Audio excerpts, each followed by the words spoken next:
There we go. Alright, what do we want to listen to today, though?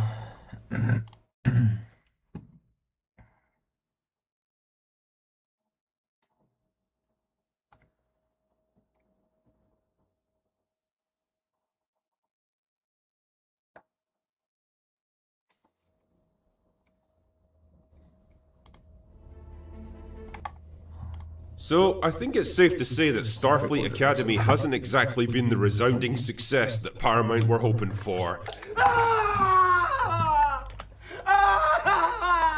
What with it failing to chart on the Nielsen ratings at all, crashing out of Paramount's own top 10 within a few weeks of release, the abysmal audience scores on every major review site, and the first episode released free on YouTube gaining less views than an average video of mine. And when the worst happens and everyone's taking a massive steaming dump on the, massive steaming dump that you've produced, there's only one sensible course of action. Cope. And by golly did the cope come hard and fast with this one. No, you see, this series is actually good if you look at it from a certain point of view. This show wasn't made for stodgy old Trek fans like you, it was written for the next generation. People are just review bombing this show because it's diverse and progressive, not because it's bad. Star Trek has always been diverse and progressive, so shut up and don't question how this contradicts the previous point. Just like what we tell you to like and be happy, god damn it. I've seen it all, man. Or at least I thought I had, but this latest defense has got to be the saddest and most desperate move even I could have imagined, coming courtesy of Subspace Chatter on Substack. Quote, "It seems people, let's call them the usual suspects, began review bombing Star Trek Starfleet Academy almost as soon as it premiered a few weeks ago. These weren't thoughtful critiques, these were folks just reflectively and maliciously slapping the new series with a minimum 1-star rating on review aggregator sites like IMDb and Rotten Tomatoes." Are you serious? I mean, honestly, I think giving it 1 star is being generous because that implies the presence of something worthwhile in the show, no matter how small or deeply buried. And well, that would be a lie. Is Starfleet Academy perfect? Nope. Is it too cheesy at times? Absolutely. But if we keep complaining and tank its rankings just because it's not how we think Star Trek should be, the only outcome is that it gets cancelled and we get nothing else. Whoa, wait just a second there, Missy. You're suggesting that people should give this show a free pass because if they're too mean to it, it might kill off Star Trek altogether? What you just said is one of the most insanely idiotic things I have ever heard. I mean, you understand how insane that is, right? Just accept the absolute dog shit you've been served up on the slim chance that you might be given something slightly less shit at some indeterminate point in the future. How about no? Call me crazy, but I tend to take the opposite view on this kind of thing. If a company produces a product that basically everyone hates, it's important to let them know just how badly they've fucked up. Otherwise, they're gonna keep doing it, because you're giving them no incentive to change. Starfleet Academy, just like Section 31 and Discovery before it, is exactly the kind of show that Alex Kurtzman and his gang of hapless retards at Secret Hideout want to make. This is their vision of what Star Trek should be, and if you let them get away with it through some kind of benign indifference in the hopes they'll get better by themselves, then of course they'll keep making more of it because it's exactly what they want to do. They have to be corrected, sir. Fans would be better served finding things in the shows they do like and providing constructive feedback on what they'd like to see more of. Well, therein lies your problem, because I'll be honest here, I can't find anything in this show that I like. The characters, the writing, the set design, the performances, the emotional tone, the themes and ideas, they all have about as much in common with actual Star Trek as I do with Rachel Zegler. It's Hollywood, baby. There are literally no redeeming qualities about this show. Every episode is nothing but 60 minutes of soul-sucking, brain-destroying, morale-sapping misery. It's an absolute insult to the Star Trek legacy, an insult to the craft of filmmaking, and an insult to basic human intelligence, and to pretend otherwise is just flat-out lying to yourself. And well, why the fuck should you? The constant drumbeat of "it all sucks" and "everyone needs to be fired" isn't going to result in anything constructive. Instead, it's likely to result in Paramount shelving Trek for another 15 years. Oh no! Oh dear, you're threatening me with a good time now, aren't you? But joking aside here, I think we've come down to it at last. The crux of the matter. The inescapable truth around which this entire show folds like an origami chicken. Fuck me, I can't believe a functional human being wrote that line. Either way though, the result is the same. It's time to let Star Trek die. And believe me, I take no pleasure in saying that, but there it is. This franchise is fucking cooked, man. It's like a blind old incontinent dog that can't walk anymore. As much as you loved it and treasure the good times you had together, keeping it alive in this condition isn't helping anyone. It's just prolonging the inevitable. The truth is that for all intents and purposes, Star Trek died 20 years ago with the cancellation of Enterprise. And fuck me, as stale and mediocre as that show was at the time, it's a goddamn masterpiece compared to anything we've had since. Yeah, we've been treated to some big, flashy space action movies with the Star Trek name plastered over them, and we got a little nostalgic glimmer of past glory with that final season of Picard, but for all intents and purposes, the spirit of Star Trek died a long time ago. All that's left now is a shambling zombie franchise, kept going with increasingly desperate TV shows that nobody asked for and even fewer people enjoy. The idea of shelving this franchise and just letting it rest for 10 or 15 years sounds like exactly what it needs.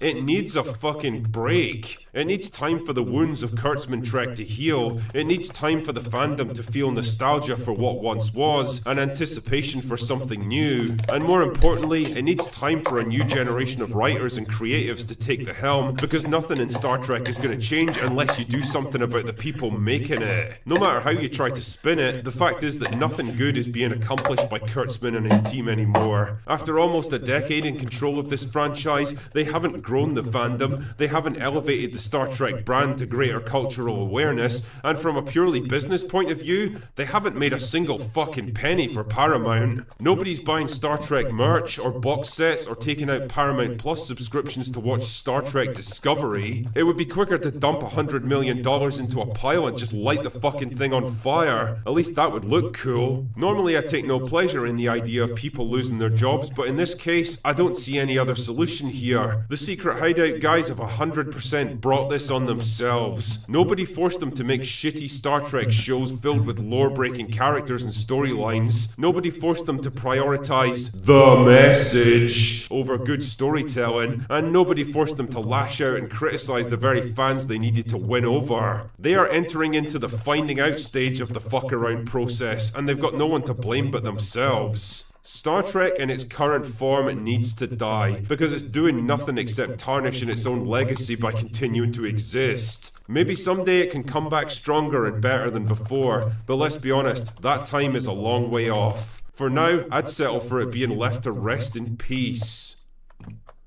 Anyway, that's all I've got for today. Go away now.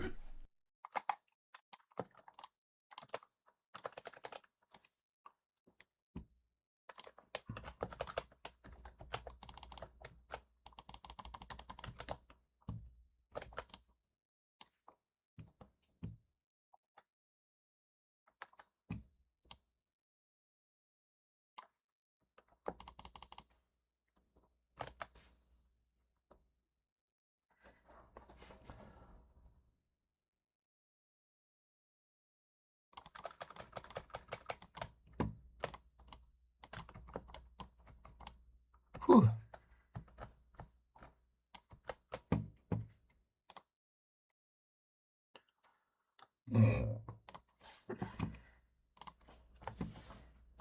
The sleeping dragon of Japan is finally awake, and China is the first on the chopping block. On February 8th, 2026, a single political party in Japan won a 2/3 supermajority in the most powerful chamber of Japan's parliament. not in a coalition or a partnership, one party winning 316 out of 465 seats. Something like this hasn't happened since the Second World War. The previous record was 300 seats, set by Prime Minister Nakasone way back in 1986. China was already terrified of her when Takaichi took office in October of 2025. Beijing marked her as a threat, but now, with this super majority, she's becoming something far worse. You see, Japan's parliament works kind of like the US Congress. There's a lower house and an upper house. If you control the lower house, you control the government. But if you have a 2/3 supermajority in the lower house, you can override anything the upper house blocks. That means Takaichi can push through pretty much any law she wants, short of constitutional amendments themselves, of course. Craig Mark, a political scientist at Hosei University, told Al Jazeera the results give her the greatest chance to change Japan's entire image as a pacifist nation. Now, the thing that makes all this so concerning for China is what Takaichi said 3 months before this vote even happened. In November of 2025, during a budget committee session in Japan's parliament, Takaichi was asked a hypothetical question. Under what circumstances might a Chinese attack on Taiwan threaten Japan's security? Well, her response was very specific.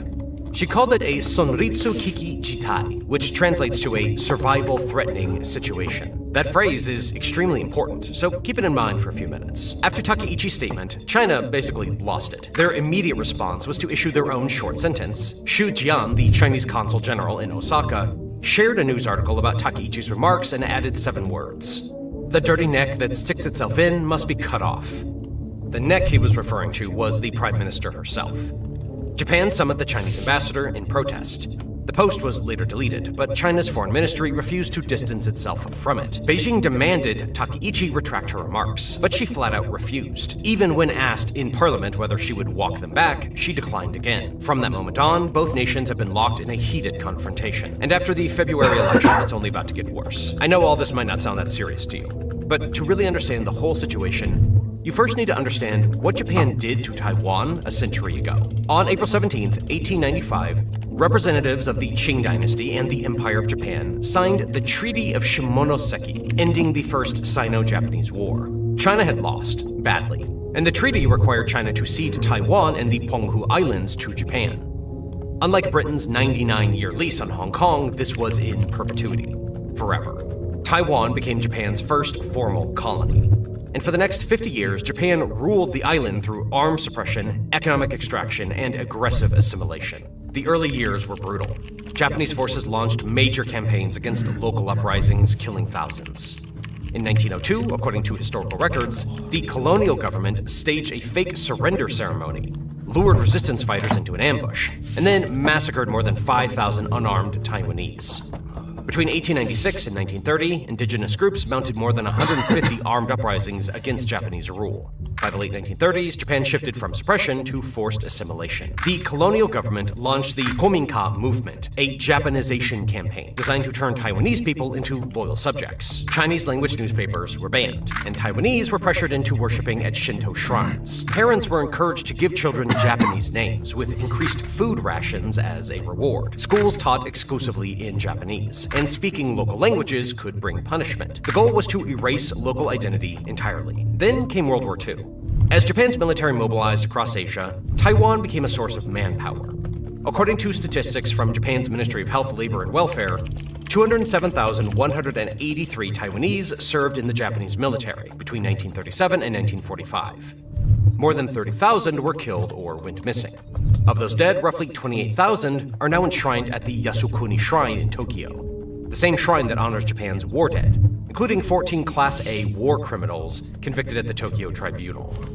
Their souls, according to Shinto belief, rest alongside the soldiers who colonized them. Japan frames Yasukuni as honoring the fallen. China frames it as glorifying atrocities, and Sanai Takaichi has visited it repeatedly. After World War II, Japan surrendered. Taiwan was returned to Chinese control, and Japan signed a new constitution, one that was supposed to ensure nothing like this ever happened again. Article 9 of that constitution declared that the Japanese people forever renounce war as a sovereign right of the nation, and the threat or use of force as means of settling international disputes. Land, sea, and air forces, as well as other war potential, will never be maintained. For 8 decades, that article has defined Japan's relationship with its own military power. To this day, Japan maintains what it calls self-defense forces. Not an army, not a navy, not an air force, but Sanai Takaichi wants to change that. In practical terms, Japan's self-defense forces are one of the most powerful military forces in the world. They operate sophisticated destroyers, submarines, and fighter jets. More importantly, they train regularly with US forces. But Article 9 explicitly forbids Japan from having a traditional military capable of offensive war, which raises an obvious question. How did they manage to build all of this while staying within the Constitution? The answer is that the Japanese government came up with a workaround.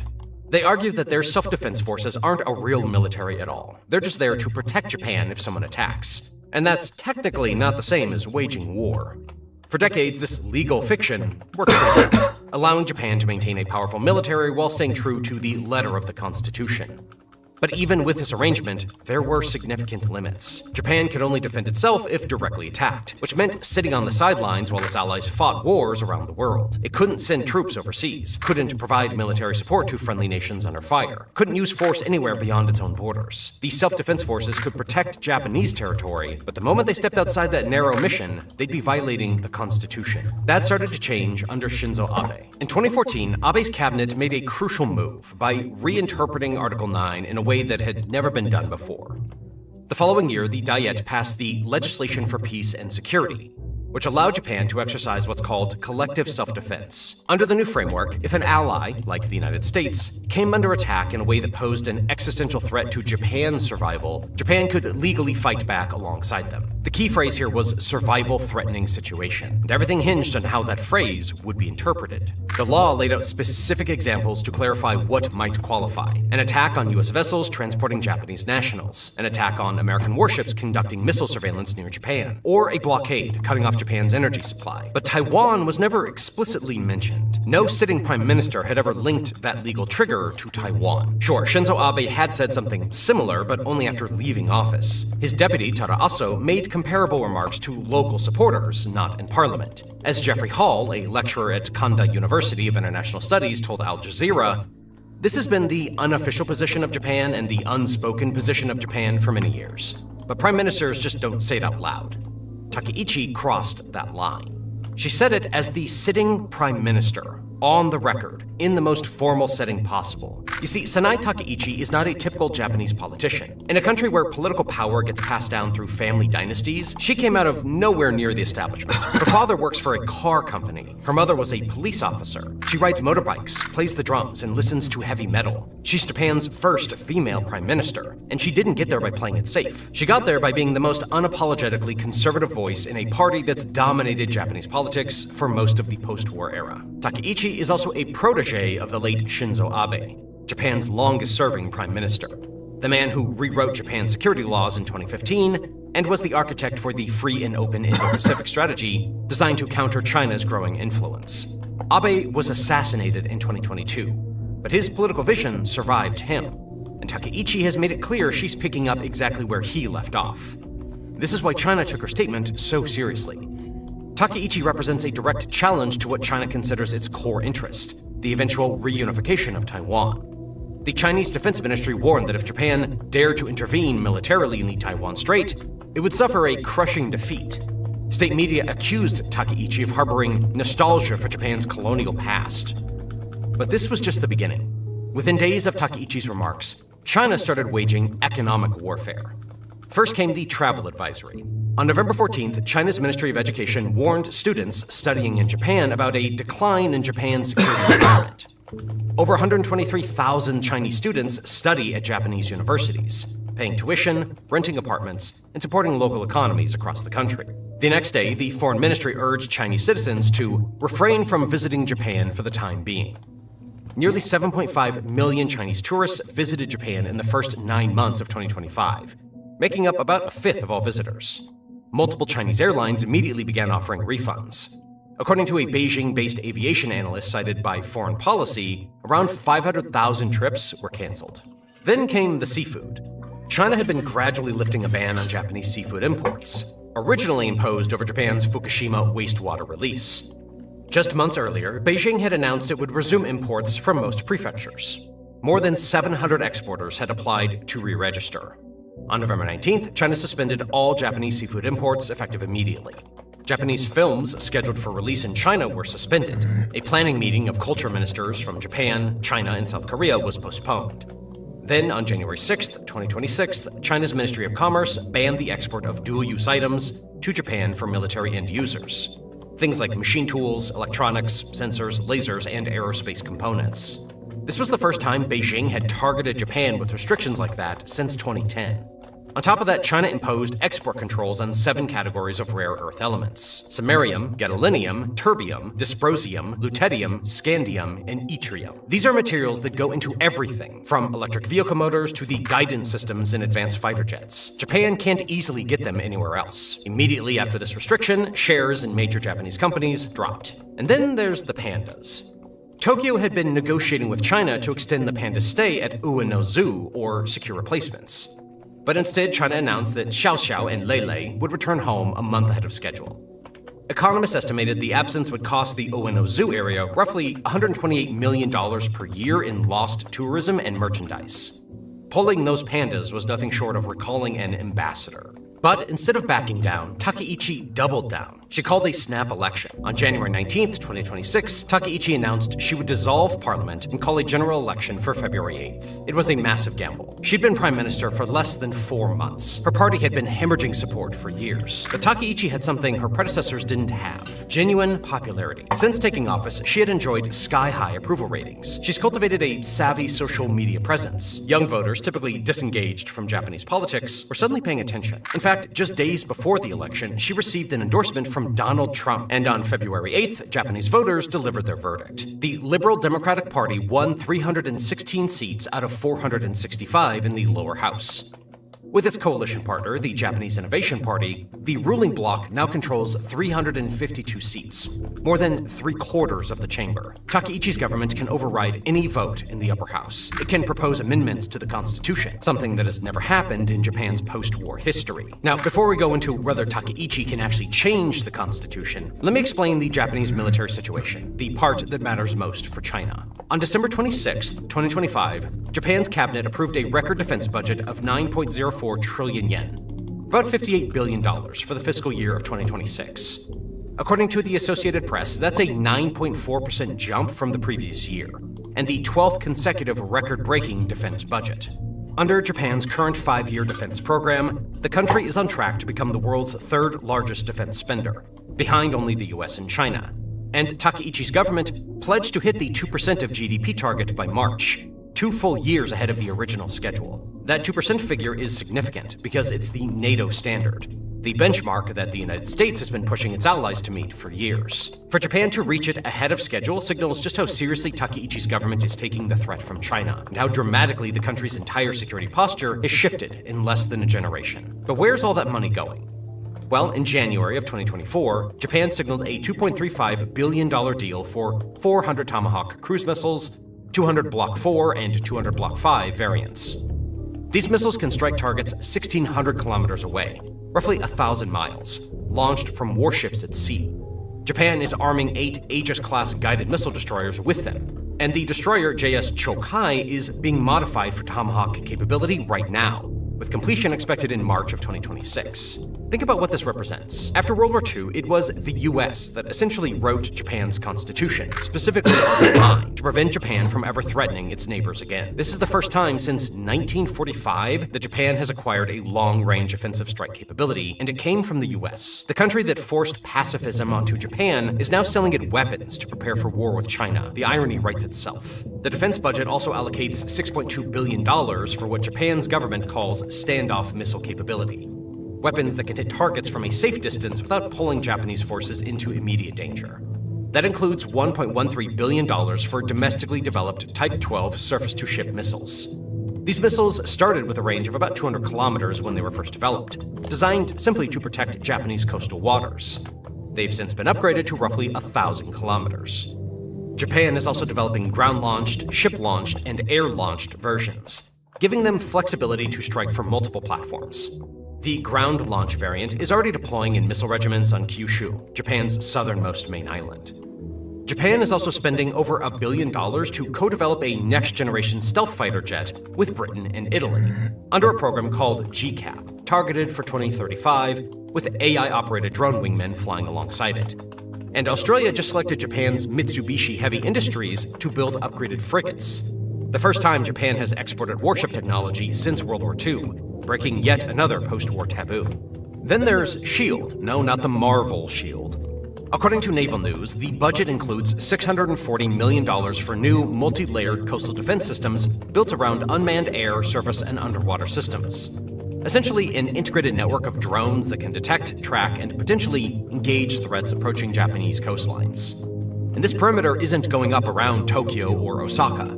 It's being built around Japan's southwestern islands, the one sitting right next to Taiwan. The Ryukyu Island chain stretches southwest from the main Japanese islands across the East China Sea like a string of pearls, forming a natural barrier between the Pacific Ocean and the Chinese mainland. At the end of that chain sits Yonoguni, Japan's westernmost inhabited island, and it's extremely close to Taiwan. Yonoguni is about 111 kilometers from Taiwan's coast. It's closer to Taipei than it is to Ishigaki, its own nearest Japanese island. On a clear day, you can actually see Taiwan's mountains from Yonoguni's western cape. Tokyo, by comparison, is 2,000 kilometers in the other direction. Japan has been quietly militarizing these islands for years, turning them into what military planners call an anti-access area denial network designed to make it extremely costly for China to project power into the Pacific. Yonoguni got its first military garrison of about 150 troops and a coastal monitoring station in 2016. Ishigaki, a larger island further up the chain, received anti-ship and anti-air missile batteries starting in 2023. In 2024, 7 surface-to-surface missile companies were deployed across Miyako, Ishigaki, and the Amami Oshima. Electronic warfare units were also stationed on Yonoguni, equipped with systems designed to jam hostile radar and communications, potentially blinding Chinese forces during the critical opening hours of any conflict. For the last few decades, China tolerated Japan's military buildup because of Article 9. As long as Japan maintained the legal fiction that it couldn't fight defensive wars, Beijing would convince itself that all these destroyers and fighter jets were just for show, and that Japan would stay on the sidelines no matter what happened. But Takeichi's statement shattered that understanding. By explicitly linking Japan's collective self-defense framework to Taiwan, she put China on notice that any invasion would mean fighting both the United States and Japan simultaneously. Now, if China decides to invade Taiwan, and officials and experts frequently cite 2027 as the year when the People's Liberation Army will have the capability to attempt it, they're already preparing to face the United States Pacific Fleet, the most powerful naval force on Earth. That alone would be an enormous challenge, requiring China to overcome American carrier strike groups, submarine wolf packs, and long-range bombers flying from bases across the Pacific. The US Navy has been preparing for this scenario for decades, wargaming every possible variation, building the weapons and tactics specifically designed to defend Taiwan. Add Japan to the equation, and a successful invasion looks nearly impossible, at least not in 2027. According to the U.S. Defense Manpower Data Center, the United States keeps roughly 53,000 active-duty military personnel in Japan, more than any other country on the planet. About half of them are concentrated on Okinawa, including roughly 19,000 Marines from the 3 Marine Expeditionary Force, or 3MEF, a unit designed specifically for rapid crisis response and amphibious warfare. These are the same Marines who would be first on the scene in any Taiwan contingency, the ones trained to seize islands, establish beachheads, and operate in exactly the kind of contested littoral environment that a Taiwan conflict would create. But the US presence is just the beginning. Japan has its own formidable forces. The Japan Maritime Self-Defense Force operates 155 vessels, including 4 aircraft-carrying warships that were reclassified to operate F-35B fighter jets, 36 destroyers equipped with the Aegis combat system, and 23 attack submarines that are among the quietest in the world. Japan's 2 Izumo-class ships were originally classified as helicopter destroyers, partially because calling them aircraft carriers would have been politically impossible under the old interpretation of Article 9, which explicitly banned offensive military capabilities. But over the years, as the security environment deteriorated and China's navy expanded, Japan found ways to evolve. The ships have now been redesignated as multi-purpose operation carriers, and their flight decks have been heat-treated and reinforced to handle the extreme exhaust temperatures from F-35B vertical takeoff jets. They can each carry up to a dozen F-35Bs along with helicopters, giving Japan the ability to project air power far from its home islands. And yes, Japan has aircraft carriers now. They're just not calling them that. Japan's submarine force is also impressive. The Soryu-class submarines run on advanced lithium-ion batteries that make them extraordinarily quiet when operating submerged. They are among the hardest diesel-electric submarines in the world to detect. The newer Taige-class submarines, with even more advanced propulsion systems and sensors,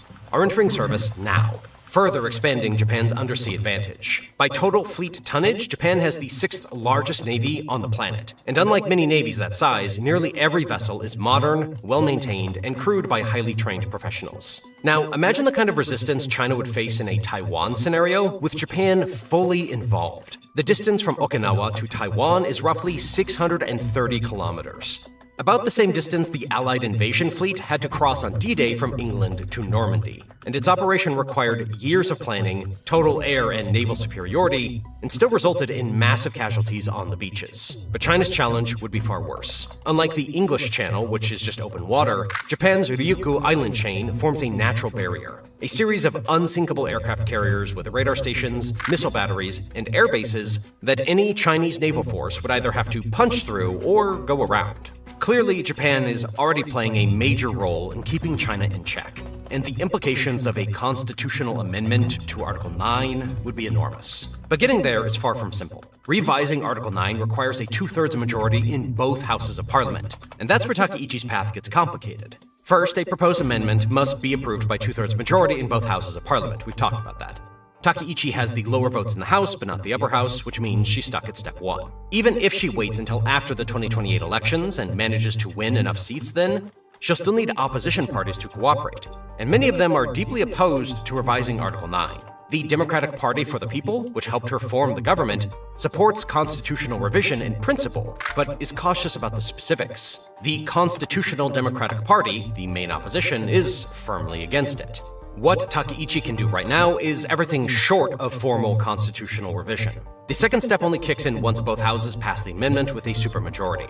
At that point, the proposed amendment gets sent to a national referendum, which is where things get really unpredictable. That's the third step. Once both houses approve the amendment, the cabinet sets a referendum date, which must be held between 60 and 180 days after parliamentary approval. Voters are presented with each proposed amendment separately and must choose either approve or disapprove for each one. All Japanese citizens aged 18 and over can vote, and the process runs just like a national election, with polling stations across the country and the same vote counting procedures. But the problem is that the Japanese voters have never faced a constitutional referendum. Not once in the Constitution's 78-year history has an amendment made it far enough to reach a public vote. No one knows how they'd actually vote when confronted with the choice to abandon Article 9. Some surveys show slim majorities supporting the revision, others show opposition, and the results often depend on exactly how the question is phrased. Young voters tend to be more open to revision. Older voters are more protective of the pacifist clause. Okinawans, who host the bulk of US military bases and remember the devastation of the Battle of Okinawa, are generally more opposed to militarization than voters in Tokyo or Osaka.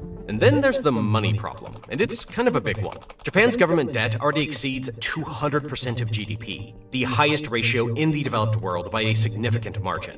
What makes this even worse is that Japan's demographics are brutal. Nearly 30% of the population is over 65, and that percentage keeps rising. Healthcare costs are exploding. Pension obligations are ballooning, and the working age population that actually pays taxes is shrinking every year. Takeichi's government plans to raise corporate and tobacco taxes to help cover defense spending, and has approved income tax hikes starting in 2027 that will hit middle-class voters directly. But whether that actually covers the gap remains an open question. Defense spending is supposed to reach 2% of GDP and stay there, which means finding an additional $15 to $20 billion per year compared to previous budgets. That money has to come from somewhere, and none of the options are particularly appealing. You can raise taxes, but do that too much and you lose elections. You can cut social programs like healthcare or pensions, but that's political suicide in a country where nearly a third of voters are elderly. Or you can borrow even more, pushing the debt ratio higher and risking a debt crisis that could destabilize the entire economy. Every path carries serious political and economic risks, and Takeichi has to navigate all of them while keeping her coalition together. And lastly, there's the risk nobody's talking about, and it might be the most dangerous one. A stronger Japan might not deter China from moving on Taiwan. It might actually accelerate the timeline, making war more likely rather than less. Think about it from Beijing's perspective. Every year that passes, Japan gets stronger. More Tomahawk missiles, more F-35s, more submarines. Better integration with US forces. The defensive perimeter around the Ryukyu Islands becomes harder to penetrate. The window for a successful invasion of Taiwan narrows. If you're a Chinese military planner looking at 2027 versus 2030, you'd see that waiting makes your job significantly harder. The longer China waits, the more time Japan has to deploy weapons, build up stocks of missiles and ammunition, and fortify those southwestern islands into an impenetrable barrier. Some strategists worry that handing Takaichi this mandate, giving her the political capital to rapidly expand Japan's military capabilities, might actually make the Taiwan Strait more dangerous in the near term by convincing Beijing that waiting only makes the military odds worse.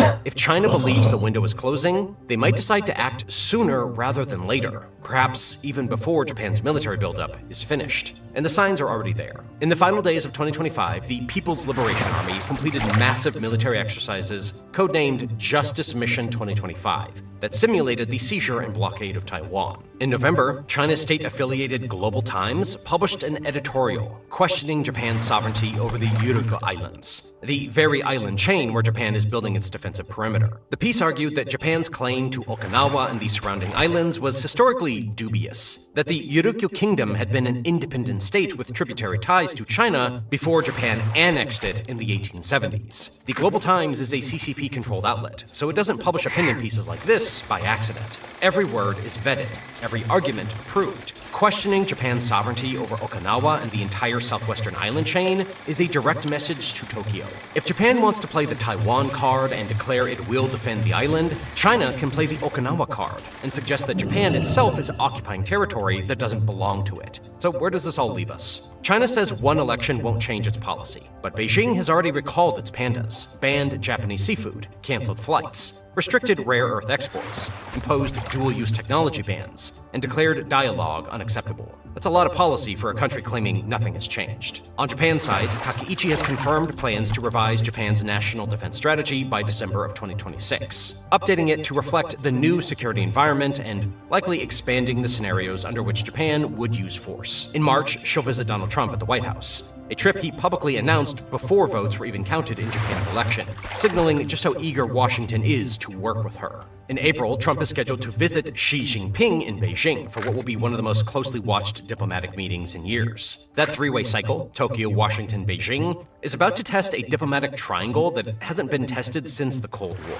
According to Reuters, Trump has already privately asked Takaichi not to escalate the dispute with China any further. Whether she listens is a different question. After all, she didn't win 316 seats by being cautious. Japan now has a leader with the strongest electoral mandate since the end of World War II, a military transformation already in motion with contracts signed and weapons being delivered, and a legal pathway, however contested, to fight alongside America over Taiwan. The pieces are moving into place for Japan to play a major combat role in a Taiwan conflict, something that would have been unthinkable just a generation ago. Whether a resurgent Japan deters a Chinese move on Taiwan or accelerates it, that's a question nobody can answer. Deterrence theory suggests that stronger defenses prevent war by making aggression too costly, and maybe that's true. But history is full of examples where arms buildups create spirals of tensions that end in conflict, where fear of the future led powers to strike preemptively rather than accept a slow decline in their relative strength. And that gap between deterrence and provocation, between a peace that's held for 80 years and a war that could reshape the century, that's exactly where the danger lies. Oh, it's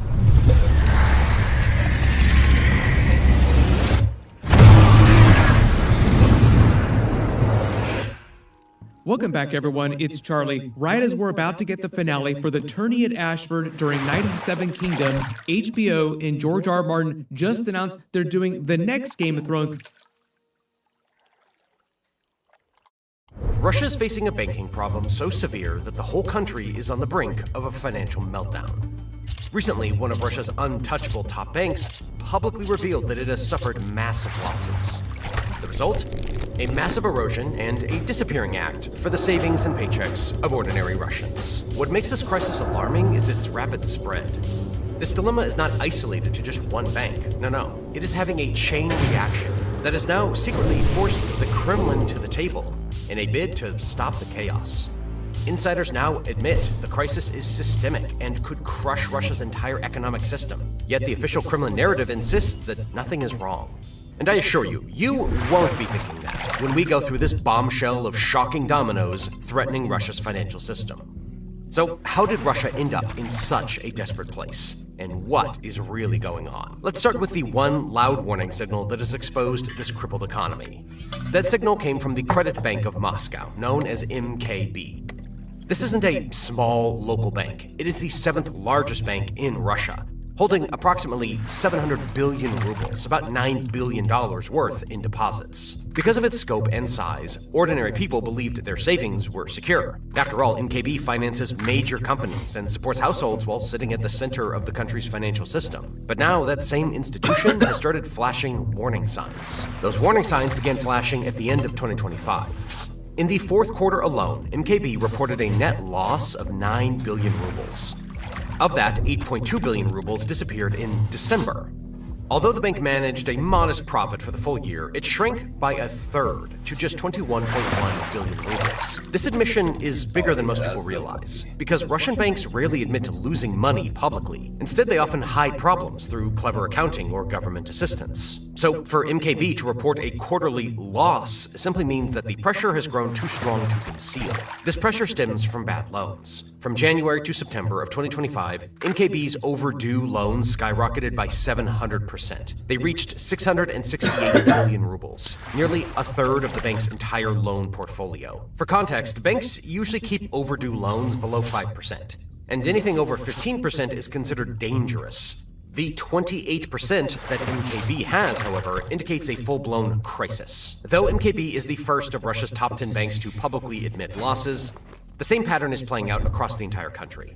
By late October of 2025, 11.2% of all corporate loans were already classified as problematic, a massive 10.4 trillion rubles. Retail loans were not far behind, reaching 6.1% or 2.3 trillion rubles.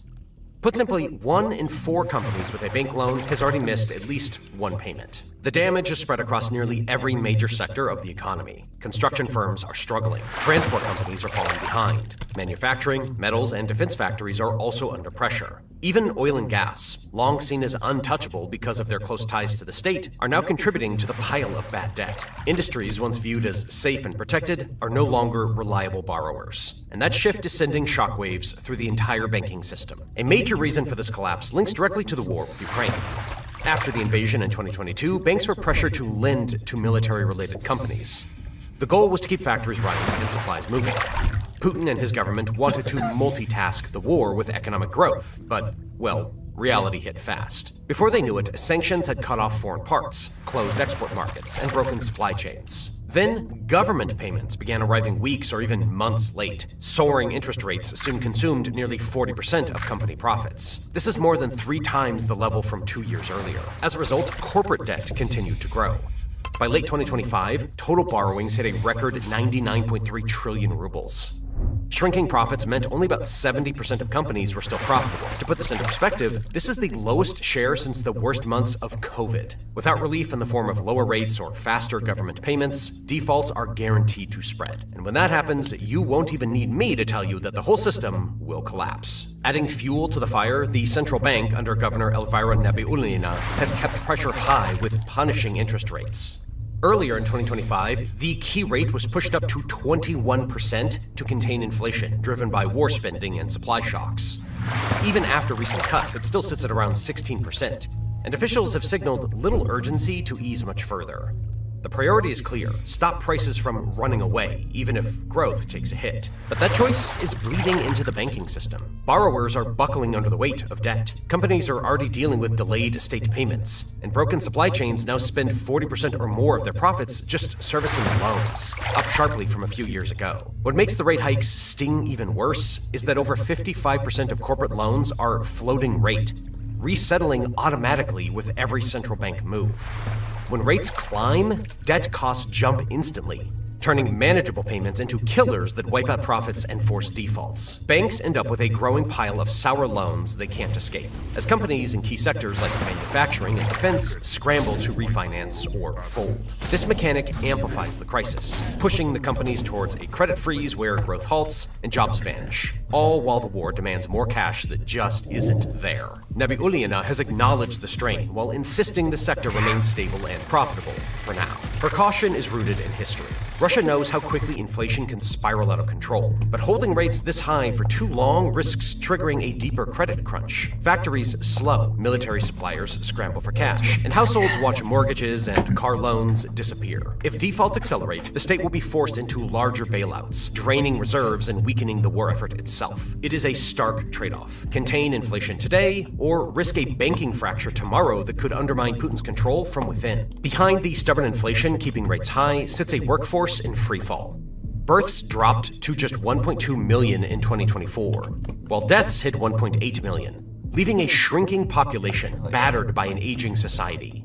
Add in the war pulling young men into conscription or driving them to flee abroad, and you have a labor crunch that jacks up wages and production costs everywhere. Factories scramble for workers, pushing prices higher and forcing the central bank to keep the brakes on. This demographic bomb means fewer hands to build the economy, hotter inflation that eats into family budgets, and banks stuck with even riskier loans as companies try to stay afloat. Without fresh labor, the overheating won't cool, risking a deeper stall that could cripple military output and spark widespread job losses. The central bank has been cranking out money to plug the holes, with supply exploding 24% in 2022 and holding around 19% growth through 2023 and 2024.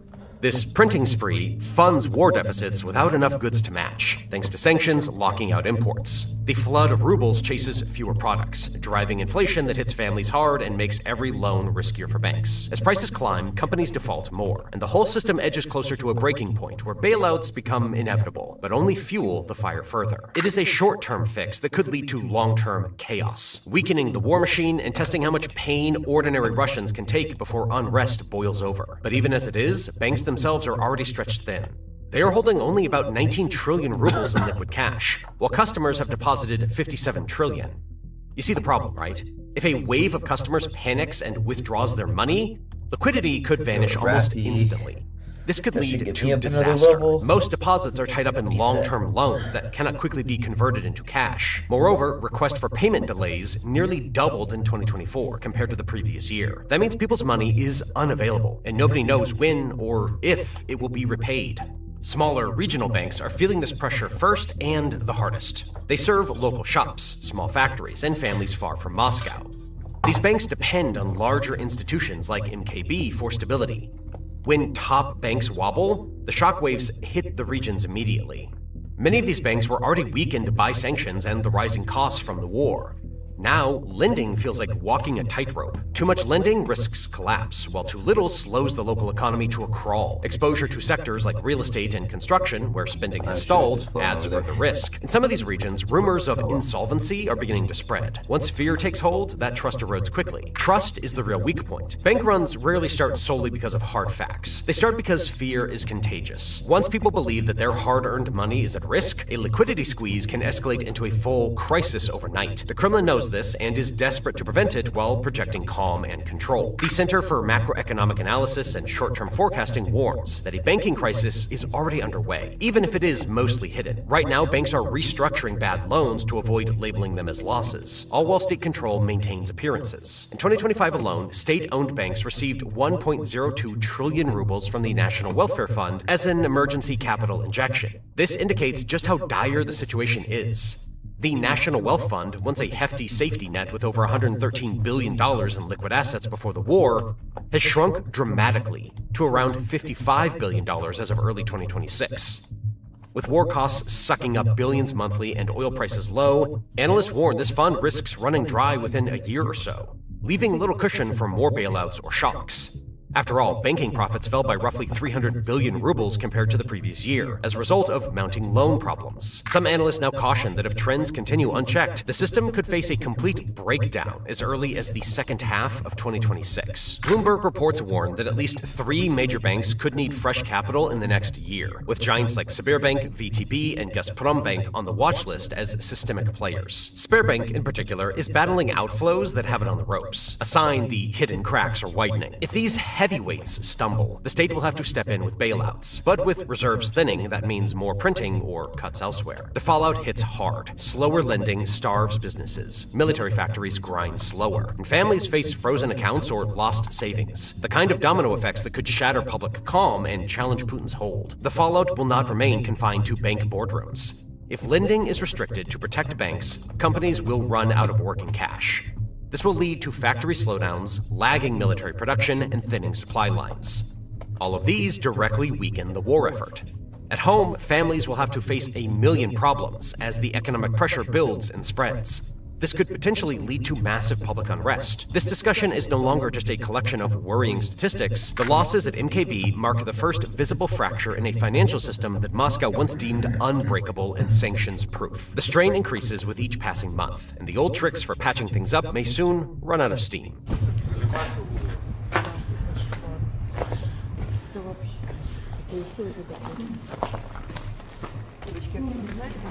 As Russia's financial system wobbles, the stakes could not be higher. On one side, the government must act quickly to stabilize the banking sector before it plunges into full collapse. On the other hand, any misstep or visible sign of weakness could erode public confidence. This could shake authority.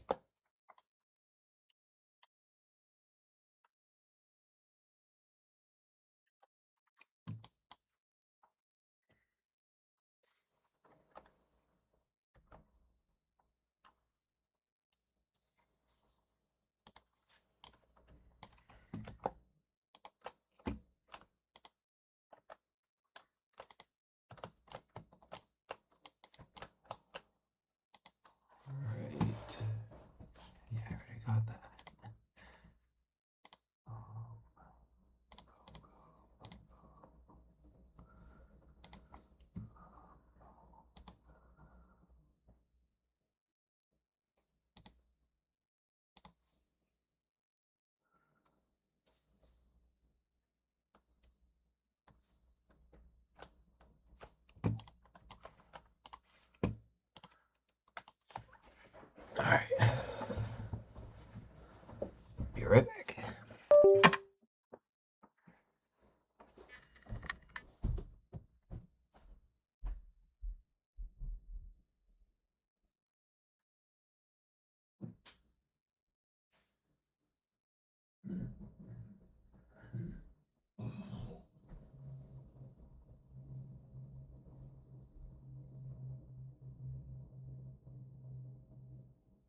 do this.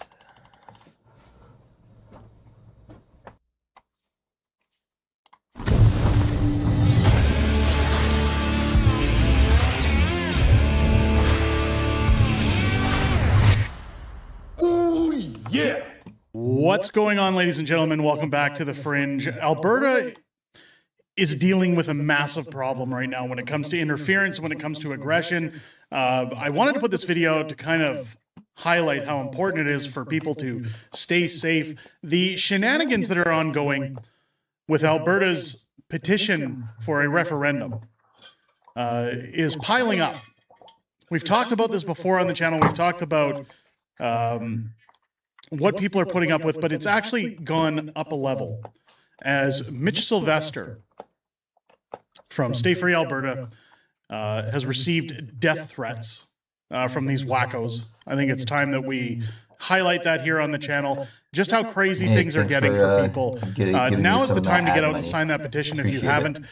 With Danielle Smith announcing that this is going to be on an October ballot, we need to make it too big to rig. We need to try and get over 1 million signatures so that we can push Premier Smith into deciding that this needs to stand on its own merits, its own question, own ballot, separate from other questions. I'm going to talk about that in another video, but first, we need to talk about what's happening out there on the roads. We know about this before with other, we'll say other campaigns, other political issues. There are those with special interest groups that not only pay chiefs of First Nations to come out and, you know, land-based oil development and things like that, but now you've got paid protesters, and we always know that these people exist.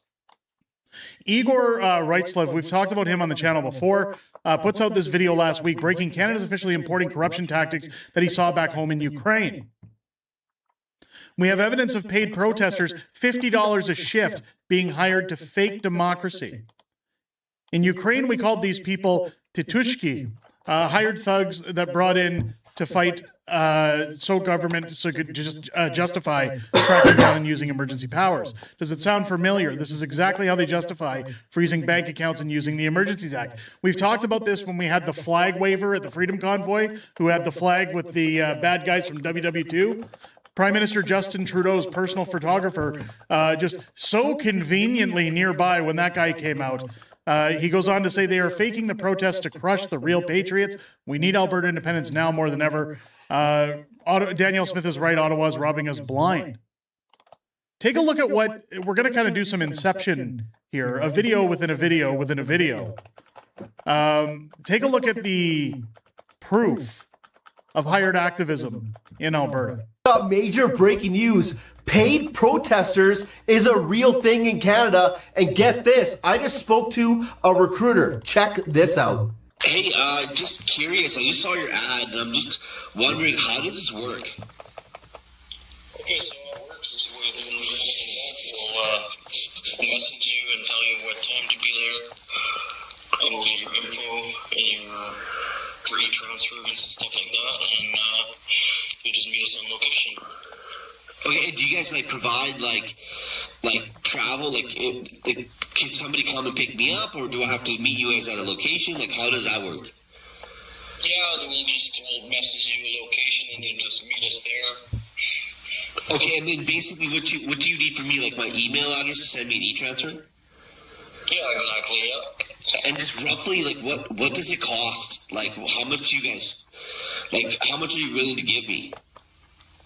We do $50 for the day. About 3 to 4 hours, roughly, give or take. Okay, and then are you guys in my mind?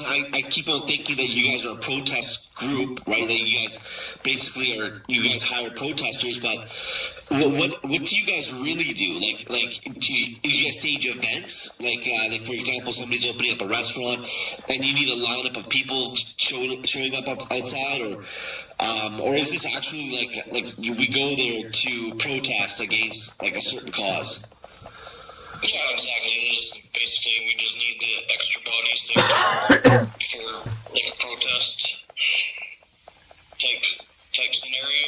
Okay, so it kind of just in my mind, I'm still thinking do you want me to like dye my hair purple or blue or anything, and like just wear like a nose ring? Like I don't understand. Like I don't get any of this. No, you just basically just come how you are, regular street clothes. Okay. Jacket. Okay. And what are we like? What do you guys need us for this week? Like, are we protesting something, or do you guys have signs made for us? Like, what's? Yeah, we provide all the signs for you, so you just come and show up, basically. Okay, sounds simple enough. Thank you. So there you have it. Paid protesters coming out in full force to interfere with the democratic process. Keep in mind, Mitch Sylvester had even said in a recent interview with John Bolton, we never saw any of this during the Forever Canada campaign. In fact, anytime I was traveling around my town, people were just driving up, signing, and then leaving, or they were just sitting there because nobody was really signing at all. It was very rare to see anybody there. However, that's not the case with canvassers in Alberta. We showed this on a live stream, and I got to warn you, the language is a little graphic in this one. Berta Proud Dad tweeted out last week, threatening canvassers for collecting Alberta independence signatures is unacceptable. This is democracy. You can disagree, you can vote no in a referendum, but intimidation and threats are out of line. The guy deleted this video after it got shared. Good thing it was on screen. And he recorded it himself. He put it out on his own profile, showing everybody who he was, what his name was. This is a First Nations member. You can see on the screen there just how colorful his language is as he goes out to handle and deal with people collecting signatures in a democratic process. You get one vote just like everybody else.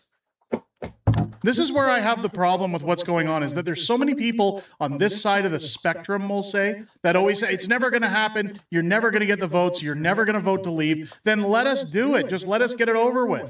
Let's rip off the Band-Aid. If you're so convinced this isn't going to happen, just let it continue. However, they know the reality. They're scared, and this is the result.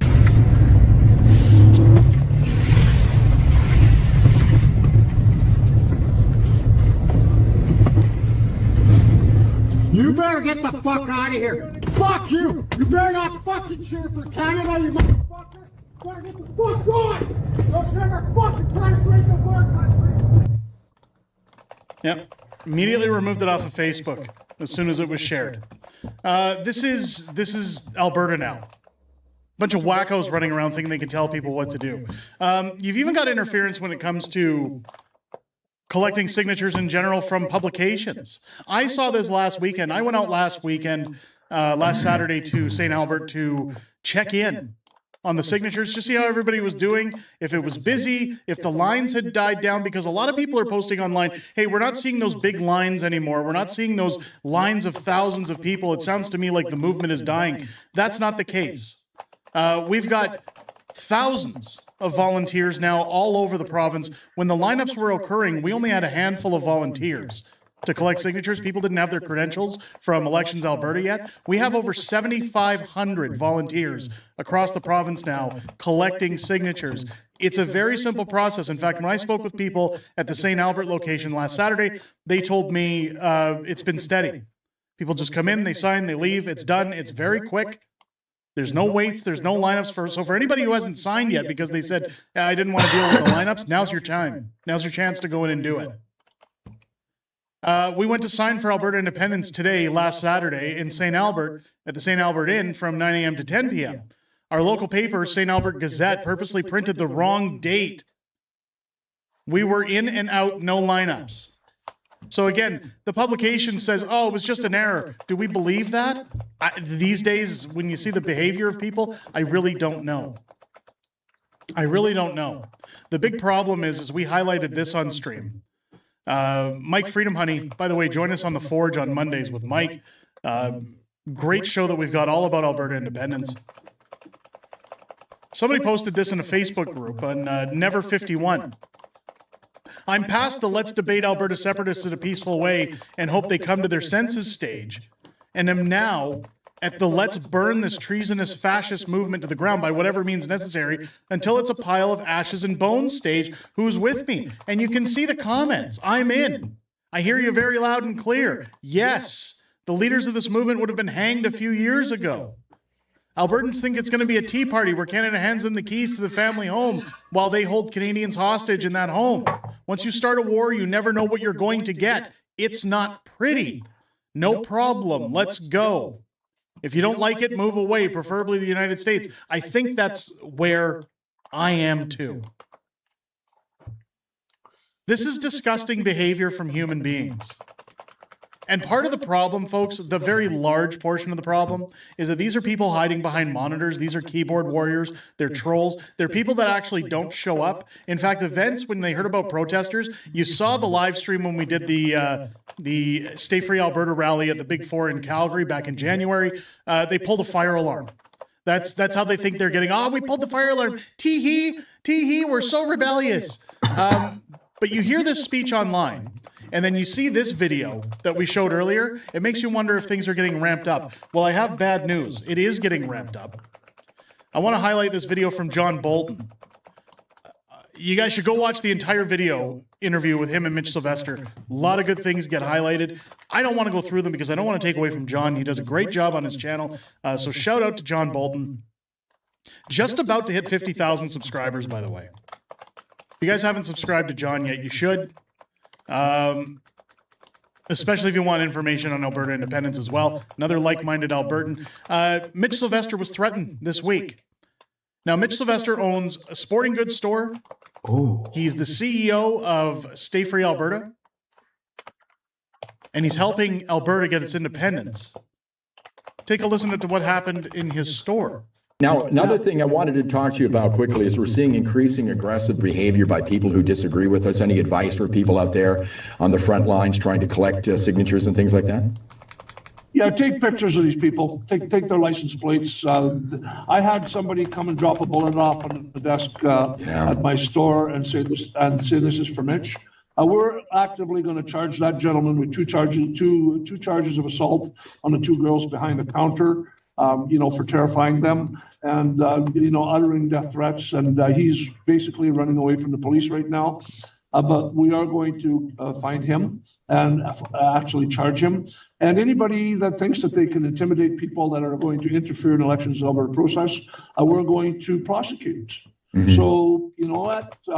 We're actively going to do it. We have a large file already.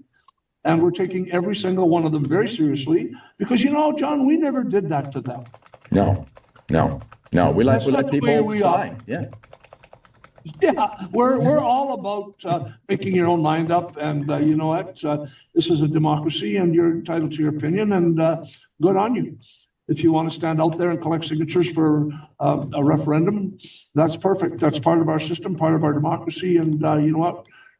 Go ahead and do it. And so this is the problem that we're standing at in Canada, is that people believe they can walk into a sporting goods store, walk up to the counter and put a bullet on the counter and say, this is for Mitch, with two young ladies working behind the till. And it's not just Mitch. I'm sure Mitch is very well prepared for this kind of behavior. I'm sure he expected this kind of behavior. From my understanding, it's very young women he's got working in the store that are, the younger demographic, we'll say, out of high school, just trying to make their living, regardless of who's working behind the desk.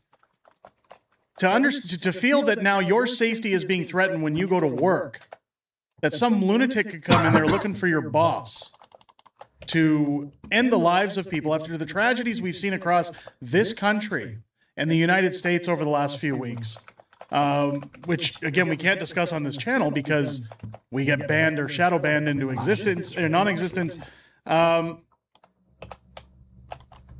This is crazy. This is a crazy time we live in. I think a dear friend of the channel, CB Fixes All, lays it out very well when he puts out this post. They'll tell you you're a traitor. You're fringe. The polls say you're a minority. You're uneducated. It's impossible. You can't leave.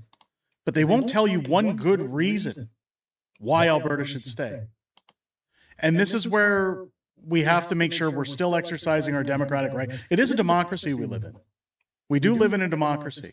Whether these lunatics want to accept it or not, this is part of our life now. We live in a democratic nation. I would advise everybody just take a little extra precaution. Make sure you go in groups when you go to these events.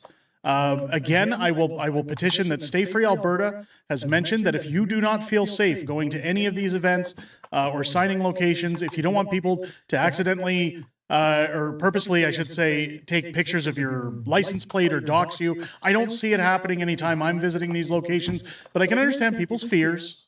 Again, after showing what happened to Mitch, you're able to contact Stay Free Alberta, and they will actually send a canvasser to your home with their credentials to take your signature for the petition at home.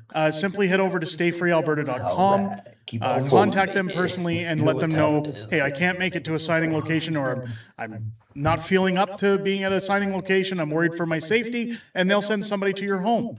Keep in mind, this information does not get released to the public. They do not sell your information to third parties. This is part of an Elections Alberta campaign. They're not allowed to do those things, so nobody is going to get your information. You're perfectly safe and secure. But now is the time, ladies and gentlemen, with everything going on with this independence referendum being called for October 19th, we have very limited time to ensure that the signatures on this application are too big to rig. That Danielle Smith and the UCP get a message that Albertans are fed up, Albertans are not a small fringe minority, and we're moving on this and it's time to leave. Let me know what you guys think down below in the comments. Are you shocked at what you're seeing happen? Did we not expect this? We talked about this months before this started, that it's only going to get harder, folks. They're only going to make us walk harder uphill. Let me know your thoughts down below in the comments. Again, if it's your first time here, I hope this video has earned your subscription. Make sure as you hit that subscribe button, you leave a thumbs up and a comment down below. Join me live on the channel 3 times weekly, Monday, Wednesdays, and Fridays for all 3 of our amazing live shows as I sit with my co-hosts and talk about everything that happened this week in politics, everything we know coming up in the week ahead, as well as Q&A within the greatest YouTube community on the platform. I always look forward to chatting with you guys outside of making these videos. I most importantly look forward to chatting with you this week starting at 6 p.m. Pacific, 8 p.m. Central here on the channel. With that said, ladies and gentlemen, I hope you enjoyed this interview, or this video. I hope you enjoyed the interview with John Bolton. I hope you enjoyed this video. I hope you have an excellent rest of your...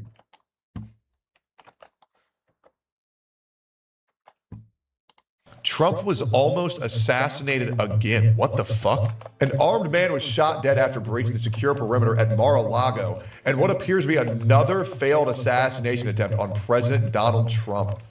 Political violence must end. Listen, I understand that everybody wants to hate this guy. I understand that everybody's calling the president a Nazi pedophile rapist, but the reality is that when you look at the facts, I mean, Donald Trump was one of the first whistleblowers on Jeffrey Epstein, and that to me speaks volumes. I also believe that if he was a pedophile rapist, the guy would possibly, let me rephrase that, the guy would be in fucking jail and booted out of office if there was any substantiating claims on that.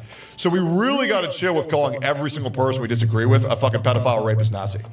All right, the Trump derangement syndrome is going fucking insane. So this happened today. Oh my God. On February 22nd, around 1:30 a.m., a male in his early 20s was shot by the U.S. Secret Service agents. All right, is it a male in his early 20s? Listen, man, I hate to be this guy, but are they transgender? Can I just ask? There's been way too many transgender gun violence crimes this year. I hate that my mind goes here. Are they gay? Are they dating a furry? What's wrong with this guy? It says a male in his early 20s. What color is it? I hate to be. What color is it? And if it's a white guy, are they gay? Are they dating a furry?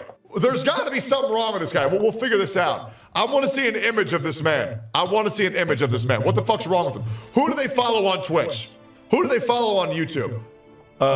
Agents and a deputy from the Palm Beach County Sheriff's Office, PBSO, following unauthorized entry into the secure perimeter at Mar-a-Lago. The individual whose identity is being withheld. Why? Why are we protecting the identity of of an assassin? Why do we do this? Jesus Christ, man.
They found proof Kurt Cobain didn't end his life.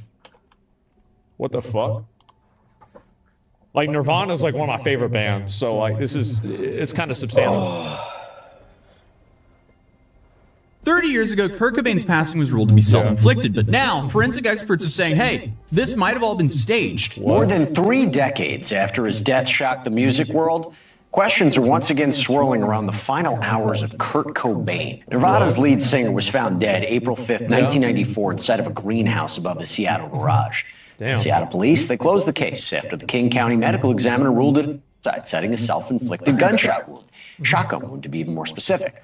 So why am I talking about it now? Well, an unofficial private team of forensic scientists says the evidence tells a very different story. And I mean, this case has been closed for longer than I've been alive. Yeah, like, I feel like everybody just kind of knew that he killed himself. I think this was, like, definitively...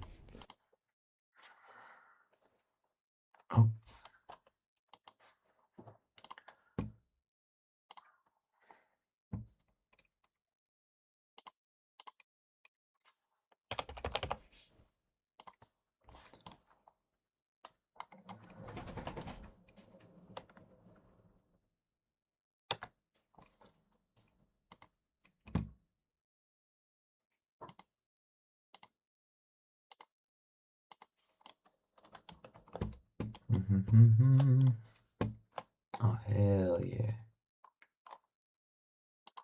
Alright, we're at 117, going up to 135. Solid haul.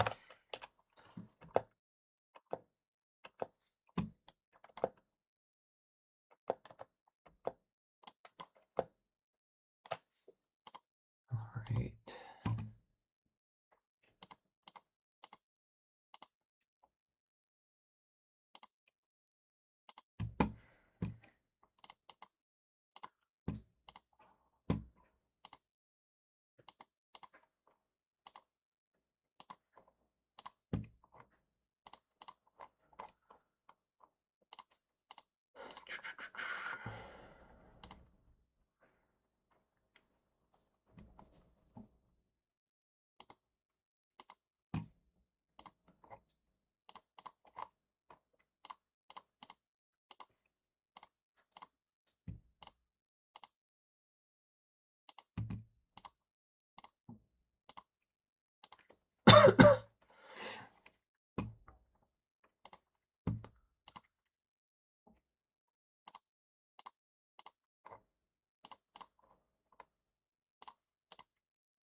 Peacock. Put on a hockey game. Not going to be the gold medal game, because I've got to watch that with the wife, or she'll murder me. But hockey, you can watch one of the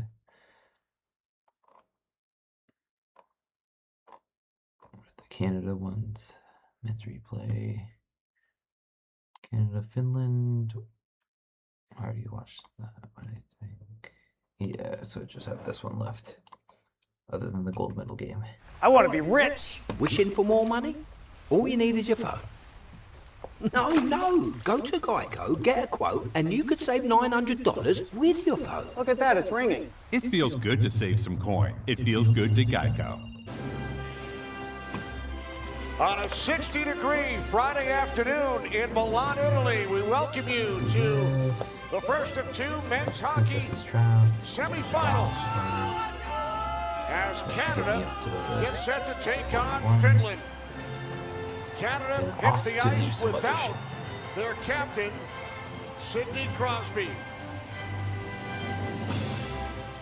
Thanks so much for joining us. Canada, Finland, followed by the United States and Slovakia. The winners will meet for the gold medal on Sunday. Kenny Albert, Eddie Olczyk, Brian Boucher, Catherine Tappan.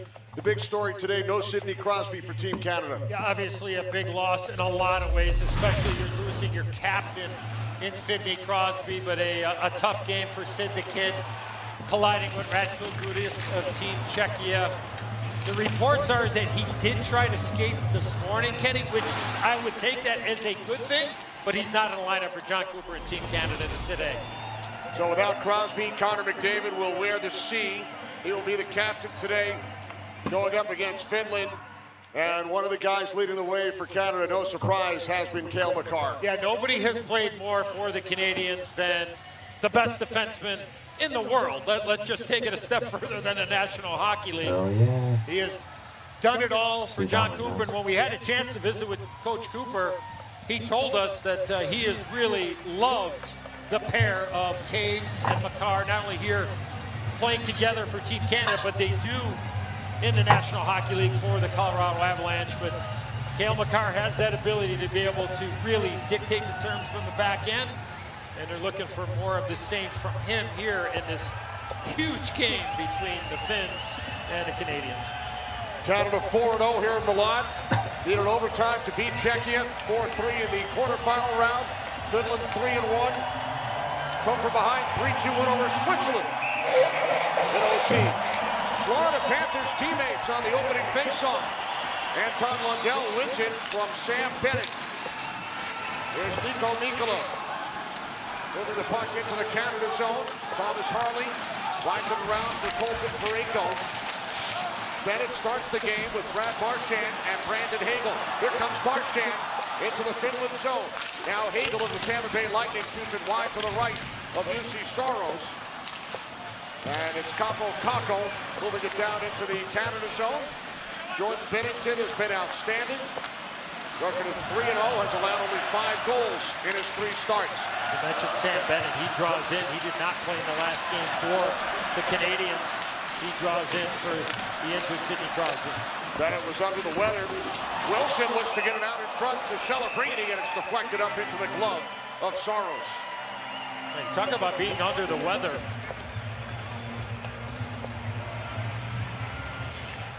There seems to be a couple of teams that are battling some sort of a virus or a sickness up and down the lineup. In Bush, when we had a chance to visit with John Cooper, he mentioned to us that at least that's the way that I think we all took it, is that his team has been battling a little bit of something there with guys being under the weather. Yeah, and it certainly seemed like for Cooper a bit stressful, right? Having to juggle all of that, the illness, the injuries.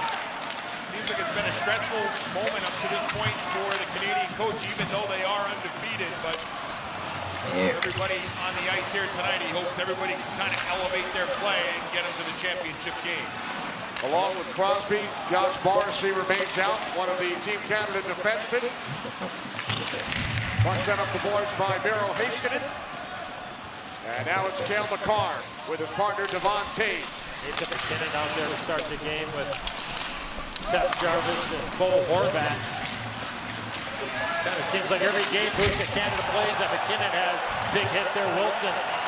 Every game it seems like McKinnon has different wingers if he's not loaded up there on that big line with McDavid and Celebrini. They kind of want to spread it out, right? John Cooper made mention he wants to have a situation where it's more than just one line, but he understands that he's got that chip in his pocket if he needs it to load it up with McKinnon on the right side with McDavid and Celebrini. Wilson with a big hit to start this game. He came about 35 feet to deliver this hit on Montpaulo. Good, clean, hard hit there by Tom Wilson. Canada sends out Suzuki with Marner and Stone. Suzuki tied the game late against Czechia, and then it was Marner in overtime. Canada trail Czechia 3-2 with 3.5 minutes remaining. Shot by Yoki Harju, handled by Jordan Pennington. You mentioned Nick Suzuki, Kenny, and got the sense from that conversation with Coach Cooper is he really liked Nick Suzuki's game once he went to the center ice position. He's been pretty much playing wing when he's been on this Team Canada roster. It really felt like once he got back to his normal position to center ice, he's gone to another level, and with Crosby being out, it's a pretty good so-called replacement for Sidney Crosby and Nick Suzuki, who's having one heck of a season with his team back home with the Montreal Canadiens. Now, you played both center and wing. What's it like going back and forth? I mean, it's not easy. I mean, it's much more difficult, I believe, if you're going from the wing to the center. But if you're... There's McDavid for celebrating. Unable to get the shot through. Tied up by Ristolainen. If you're a natural center iceman, you only have to play the 140-foot game instead of 200 feet as Ristolainen and Wilson come together. And it's a much shorter game. You can't roam around as much. Here comes McDavid. Cross on Celebrini. Stopped by Saros.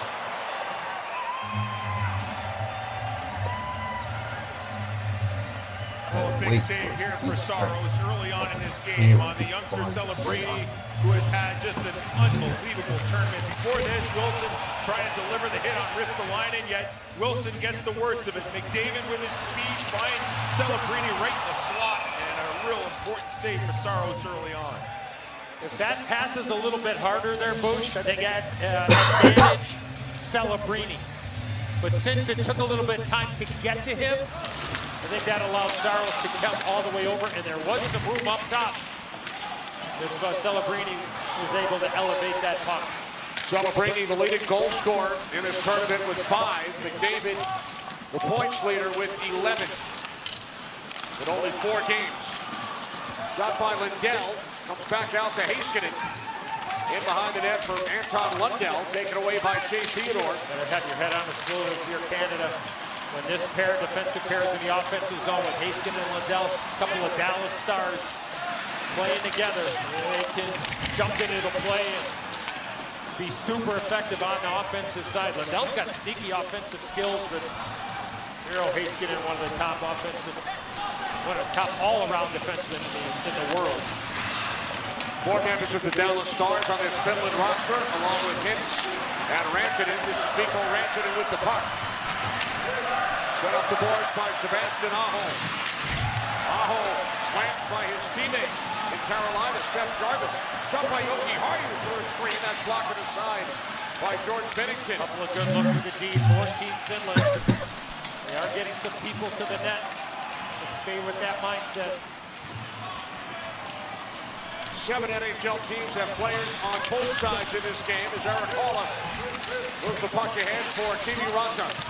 Held up by Parayko. Now Jarvis comes in for Canada. Puck kept in the zone by Armia. TV Ranta, I'm not sure if he got his hand up or not to protect himself. Now Ole Mata back in his own zone. Stone in on the forecheck. Ball up for Armia. 2 shots apiece. We have played 5 minutes. Semi-final round action, Canada and Finland. Here's Thomas Harley of the Dallas Stars. Puck comes to Stone, lost control. Now Marner works it back out, picked off by Granlund. And the puck cleared by Teravainen. Now Granlund for a streaking hit, stopped by Bennington. Suzuki up the boards, puck is helped out by Marner. Finland offside. Well, it's been physical to start this game. There's no doubt about it. At ice level, it's been physical. The pace is, if you can believe it, it's cranked up another notch from the earlier games. And there's been no shortage of body contact here just over 5 minutes in. And Wilson, you can bet, is going to continue that hunt as this game goes on. Ristolainen anticipated that hit. Boy, he's had a good season there in Philadelphia for the Flyers. There you can see the strength of Ristolainen, because most guys, when they get hit by Wilson, you end up on your backside. Ristolainen on the ice with Mikkola. Puck sent ahead by Celebrini, who has a goal in all 4 games here in Milan. Now Arturi Lehkonen, the overtime hero in the quarterfinal round, delayed offside. You guys watch all these guys here fucking comes spawn all at Celebrini, once. cutting wide on Mikkola. Mikkola takes Celebrini to the boards and ice. Rantanen settles the puck down. Here's Mikkola of the Florida Panthers. McDavid, good angle there at the end of the shift. They're looking to separate Mikkola from the puck. Puck was kept away from Reinhart by Granlund. High stick stops play. 6 minutes gone. No score in Milan. Fueled by our own ambition, unstoppable together.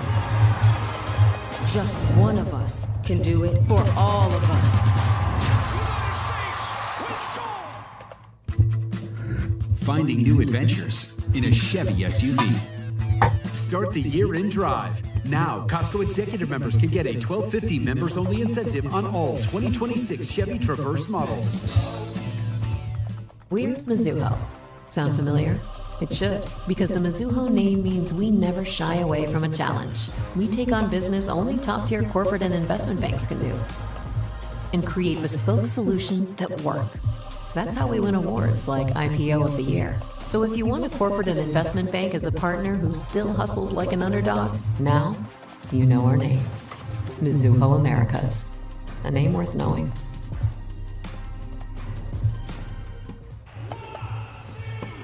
Look at Arturi Lehkonen, number 62 on the Finland bench. Scored the overtime goal here on Wednesday. It was Mitch Marner in OT for Canada in their 4-3 win over Czechia. Dan Lehkonen to eliminate Switzerland. And finally, Quinn Hughes of the United States in overtime against Sweden. The OTGWG. We made mention of the goal by Quinn Hughes. Austin Matthews did a great job of moving from one side of the ice to the other, and that just opened up just a little bit of space. And a little bit of space for a guy like Quinn Hughes is probably like about 20 yards. But him making that play and the flyby there opened up the space, allowed Hughes to get the puck to his forehand. And, well, I mean, 3 beautiful goals in the quarterfinals. First time in Olympic men's hockey history, 3 quarterfinal games all went to overtime. Gotta love it when fucking level 70 fucking people are coming through here. The last 5 just games killing played all in our Milan fucking have gone to quests OT. out. 2 Good women's shit. games yesterday, the bronze and the gold. Congratulations, Steve. Shot by Sanheim. Chased out by Celebrini. Team USA women. Here's Sanheim of the Philadelphia Flyers. Holland tied up Wilson. Switzerland winning bronze on the women's side. Alina Mueller in overtime, and then it was Megan Keller for the United States against Canada in the gold medal game. 3rd gold won by the United States women's squad. Now Lundell for Losterini, looks to split to the fence, held up by Parayko, dropped it back off, and a glove save by Bennington on Lundell. This will play with 2 Florida Panthers in on that rush. Lundell and Losterini. Didn't get a lot on that shot. Unfortunately, the puck was on edge, but you made mention of it, Kenny. Sanheim looking backdoor on Wilson, and Holland does a nice job for the Finns to tie up Tom Wilson in front of the net. And that's where your trust as a goaltender. You got to know that you can trust your guys to pick up the back door. You can see how aggressive Saros was on Sanheim there. If Holland doesn't do his job, it's a backdoor goal, but good trust between forward and goaltender there. There's Rantanen for Finland. Puck stripped. Kept alive by Aho. Sebastian Aho towards the net. And now Taves controls for Canada. Up the boards, McKinnon coming together with Joki Harju. Joki Harju finds Lehkonen. Lehkonen, Rantanen, cross-ice pass. Oh, Horvat with a great defensive stick there. Puck sent in by Jarvis. Jarvis takes Marner hard to the boards and ice. That was textbook. The hit by Jarvis and then the defensive play by Horvat. And then Marner with a hit on Saravainen. Granlund hits the ice along with Suzuki. And now Suzuki moves the puck on his left for Mitch Marner. 8 minutes gone, first period. The winner will move on to the gold medal game here on Sunday against the winner of the United States and Slovakia. Shot by Mikkola, blocked by Parikko. Boy, the D for the Finns are really trying to be that extra man up the ice, off the rush. Options as they enter into the zone. Canada's got to make sure that they're aware of that second and third wave. Puck kept in the zone by Harley, settled down by Saros. And now it's Ristolainen. Up ice for Finland. Finland goes for a change. Theodore had the puck hop over his stick. Hickton able to make the save on Lundell. And then McDavid slides it back for Theodore. Here comes Celebrini with McDavid and Wilson. Celebrini cuts to the middle, has his shot blocked by Lostarinen. Lifts the puck high in the air, off the stick of Sandheim. And now gathered in by Shea Theodore. McDavid took a hit from Heiskanen, no icing, as both teams make changes. What's the pace like down at ice level, Bruce? It is unbelievable. I mean, I was just thinking it to myself, the most physical game we've seen to date in this Olympic Games, and the most, the fastest game so far. I mean, you can tell the intensity's ramped up big time down here at ice level. Now Marchand over for Canada, Taves, and Armia. They continue to battle for the puck, and Canada comes away with it. Shots are 7-3 in favor of Finland. Canada has not spent a lot of time in their offensive zone. Penalty They're coming going to up call here. too many men here. They're going to call too many men on the ice.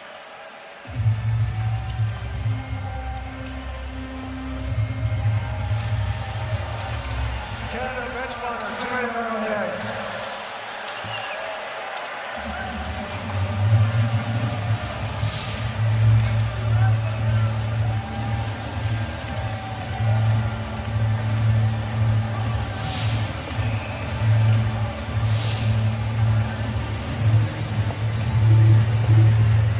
There it is, one too many for Canada. Referee Eric Furlat and referee Dan O'Rourke both have their arms up. So usually when both referees, Bush, as you know, have their arms up, it's not a good thing. Yeah, and so did the whole Finland bench. I think when Rantanen created that turnover, the Canada defense had to touch the puck, and that's what put them in a tough spot with too many guys on the ice. And a turnover, right? Yeah, Rantanen created the turnover. Granlund moves the puck in deep. Finland 2 for 10 on the power play. Canada has allowed 2 in 9 attempts. Puck carried across by Heiskanen. Now Armia. Back out for Rantanen. First power play of the game, Finland. Heiskanen for Granlund. Back out to Heiskanen. Watched by Suzuki. Here's Mikko Rantanen. A return from Aho. Keep an eye on Armia in the slot. In front, looking for Granlund. Puck shoveled down to the zone by Hagel. That's a good play by Hagel. That's a tough spot on your backhand. Puck on edge. Just got to find a way to get it out, and he did. Just over a minute remaining on the Canada penalty. Too many men on the ice. Granlund held up by Stone, who clears. Marner and Heiskanen. Excellent job by Marner on the penalty kill. Now Rope hits with the puck for Finland. Now Lehkonen, 50 seconds to go on the penalty. Just under 9 to play, first period. As Lehkonen rips the puck around. Comes to Marner. Here comes Stone. Mark Stone has a shorthanded goal here in Milan. Gretzky is on the ice for Canada. Sorry, with a good play to get that puck off. A little help from his friends up front. Makar fires the puck around. Kept alive by the Finns. Time winding down on the Canada penalty. Puck sent all the way down by Makar.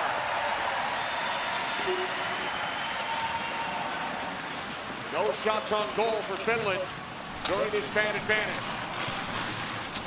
Here's Lundell. Puck taken away. Marchand. Penalty expires. Joined by Sanheim. Marchand's shot blocked by the stick of Ristolainen. And the puck is over the glass. So Canada kills off the Finland power play. They hold them without a shot. And we remain scoreless in this first semifinal round game in Milan. Let's check in with Catherine Tappan. Well, you guys were talking about Nick Suzuki, and this is his first time competing in an Olympics or World Championship. The Montreal captain was a notable omission from Canada's Four Nations team a year ago. He said being cut from the Four Nations team gave him more motivation. He said, I just wanted to play the best I could and help the Montreal Canadiens get into the playoffs. And that he did. Montreal ended up losing in the first round to Washington, but Suzuki is here now serving a very important role in John Cooper's lineup, guys. He scored a huge goal against Czechia. That has also played terrific all-around hockey. After Czechia took the 3-2 lead, there's Suzuki, the redirect, to tie the game. And then it was Barter in overtime, sending Canada to the semifinal round. Just elaborate on the Nick Suzuki going from center to the wing. When you're center, you're always moving, you're drifting in and around, you're playing a full 200-foot game. There's a lot more stopping and starting, believe it or not, when you play wing. And you only have to play 140 feet, but certainly got the sense from John Cooper when we talked to him specifically about number 10 in red there, Nick Suzuki, that he's really liked the way that he's played, especially moving back to his natural center ice position. I mean, he is a world-class player, and certainly from that great report from KT is even at this level, you're going to have peaks and valleys, and so many great choices for all of these countries, and there are some really, really good players that are sitting at home right now getting ready to start the NHL season next week again, that think and know that they are and they should be here, and that's what the type of players that you want. Eddie John Cooper loaded up here with David McKinnon celebrating following the TV timeout. Well, there's been 10 faceoffs in this game, and the Finns have won 8 of them. So when you're winning the faceoffs, you get to control and forces the other team to defend. David shoots in. Puck comes out to Drew Doughty, who fires high. That puck was on edge. That thing looked like it was dipping and diving. Now McKinnon tries to get it out in front. Kept it at the line by Doughty. Celebrini had it taken away by Mikkola. Excellent play there by Mikkola. He won that battle in the corner, and that's what you want from the defensive side there, Bruce. Force that McDavid line along the boards and be hard on them. Yeah, and get nothing out of that shift. Right after the penalty kill for Canada, they load up and they get absolutely nothing. Good job by Finland to snuff them out. Armia over for Finland, clears the zone. The collision, Suzuki and Kiviranta. There's Kiviranta. Finland stays onside. Colton Parayko moves it up the board. Marner and Lindell. And now it's Harley. John Cooper very impressed with the play of Thomas Harley. I thought he played really well last year in the Four Nations. Got up to a slow start this year in Dallas. The last 6-7 weeks of the NHL season. Very, very well and playing really well here for the Canadians. Puck cleared out by Taves. Here comes Makar. Now Makar into the Finland zone. Now Olimata with it for the Finns. McDavid right back out. Puck forced out of the zone, and Makar with it once again. Now here with Wilson and Celebrini. Now Celebrini for Wilson. Wilson bumping with Mata. Here's Celebrini. Pass McDavid. Granlund over for Finland. Under 6 to play, first period. Canada still only 3 shots. Finland with 7. Heck of a start for the Finns.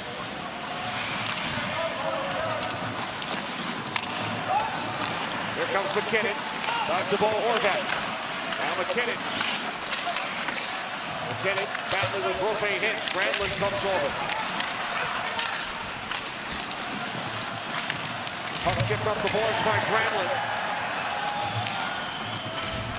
Now Granlund and Harley. Puck play by McKinnon. And now Granlund, good shit for him. All over the puck.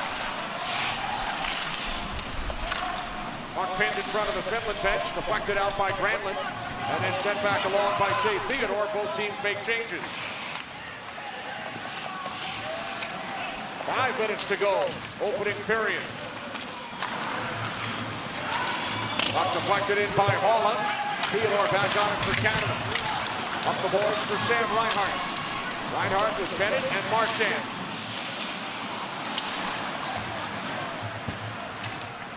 An entire line of Florida Panthers on the ice for Canada.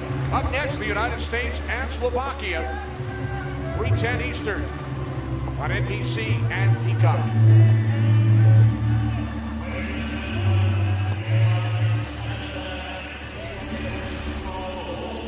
Connor McDavid right back out here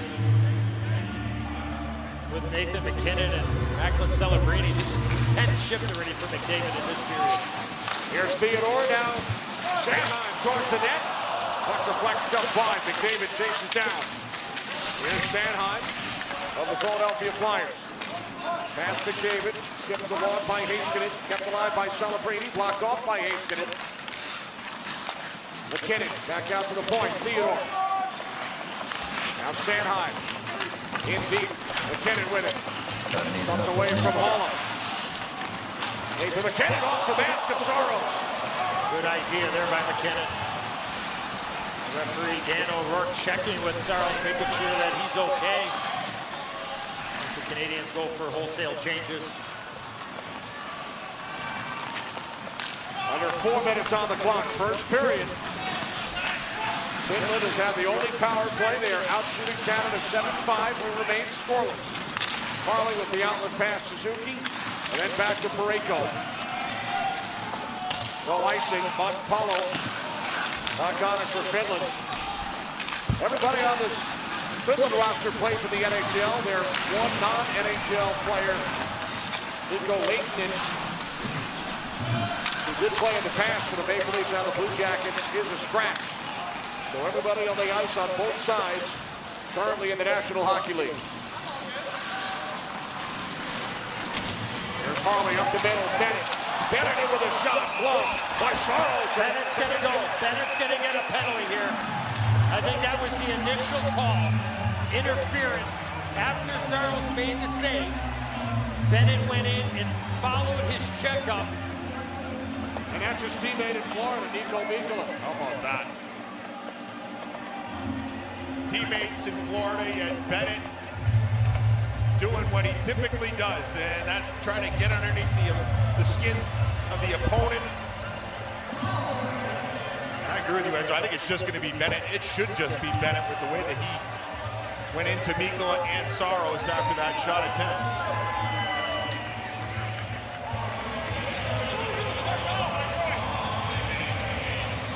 Bennett in the penalty box. Bennett and Mikkola have won a couple of Stanley Cups together with Florida. Adversaries here in Milan.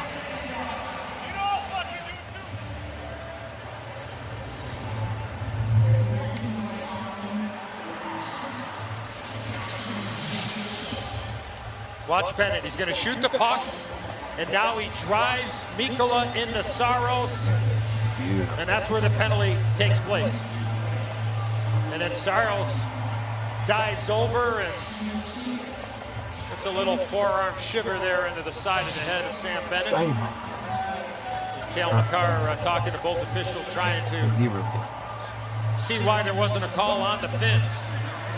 There easily could have been, but the extra penalty should be on Canada. Should be a power play here for Team Finland.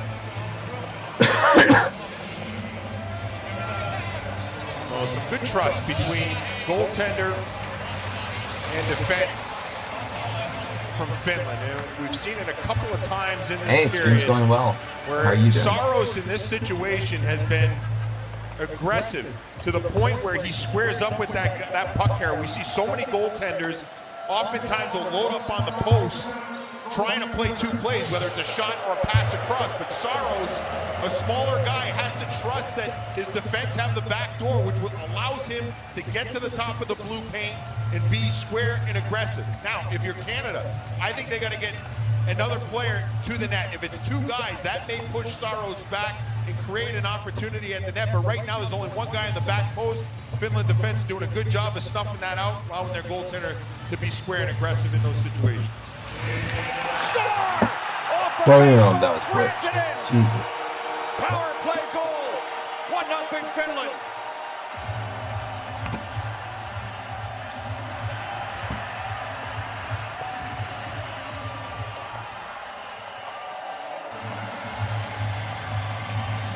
Sebastian Aho with the face-off win. Rantanen gets this puck. It looks like it's on edge just a bit. He gets it and just fires an absolute laser over the glove hand. Damn. Of Jordan Binnington. Mooch, I think that puck was flat when it got to his blade, and I don't know if we have a replay that can see it, but I believe as he was whipping the puck, it flipped over flat onto the blade, and when you do that, you get quick elevation, and as you know, the puck starts dipping and diving even so subtly, it goes to the top of the net. Yeah, I saw it flip right up, Edzo. Right as he goes to shoot it, it went flat, then right back on his stick, it went flat on the blade. And like you said, tough to pick up, and if you really lean into it, no chance for Binnington there. No chance to pick it up. It's you know that's the shot that they're looking for, but as a goaltender, watch as it goes flat. Now watch it hop up one more time. There it is. Right there. Right there. Right there. Yeah. Great pickup by our crew. That's a great job and great shot there by Renton. Quick work on the power play. And as an offensive guy, Boosh, I didn't mind that every once in a while in the right situation when it would roll up like that. Then it puts guys like you, former goaltender, puts you on notice. Oh, yeah. Puts you in a pretzel as a goaltender. You have no idea where it's going. You just hope and pray that it hits you or misses the net. Here comes McDavid with speed. Connor McDavid. Shot knocked down by Saros. Right in the mask. That's another one. That's the second one here in the first period for the Canadians on Saros. The power play goal scored by Rantanen. First shot for Finland in over 7 minutes. Only 3 seconds into the power play. Face-off win by Aho. Yeah, absolutely. Talked about the numbers, Kenny, earlier.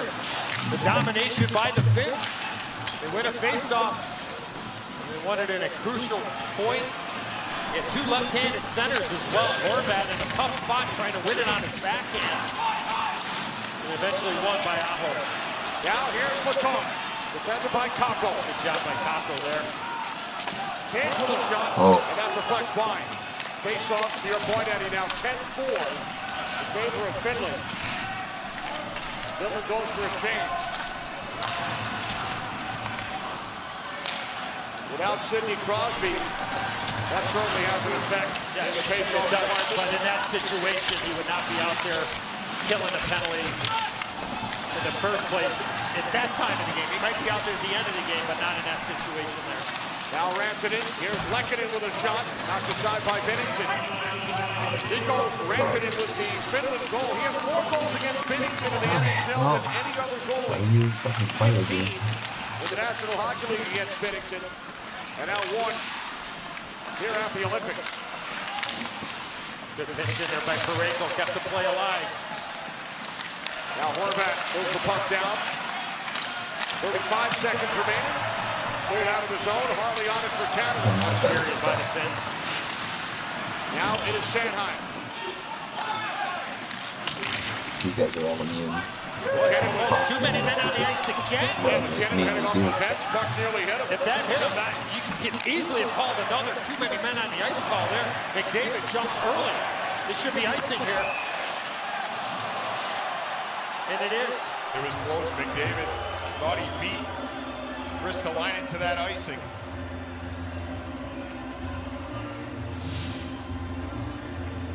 Here's that McDavid chance right off the mask of UC Saros. Taves with the shot, the redirect in front, maybe off the shin pad of Nick Suzuki.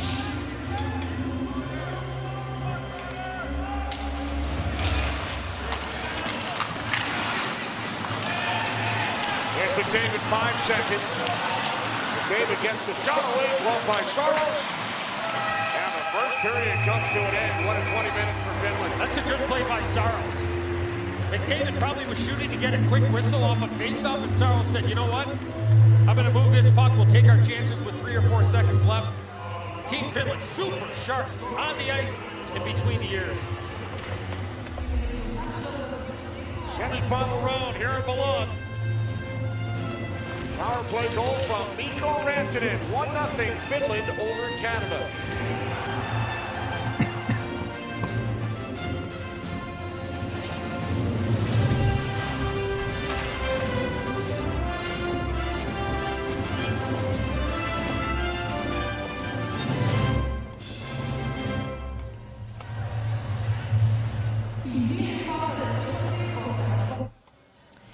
Tom, a late power play goal there for the Finns. What's the key to bouncing back from that? Yeah, I liked our period. Worked hard, fast pace. Finding new adventures in a Chevy SUV. Start the year-end drive. Now, Costco executive members can get a $12.50 members-only incentive on all 2026 Chevy Traverse models. Thank you for calling the Bombas Comfort Line. Bombas makes slippers, slides, and comfy shoes. And with every purchase, 1 is donated. Press 1 for comfort, 2 for cozy, 3 for great gifts. Bombas. Visit bombas.com and get 20% off your first order. I'm a baseball dad. Just because I didn't go pro doesn't mean my kid won't. Hey, buddy, you gotta swivel those hips, right? And you gotta swing.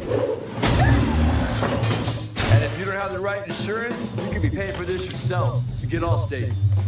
I was an NFL superstar. What's your little movie called? I'm a loser? We don't have a title yet. The documentary will be filming everything, both the highs and the lows. Shoot me so you can't see the ground. Reggie Dinkins' premiere event, Monday on NBC and Peacock.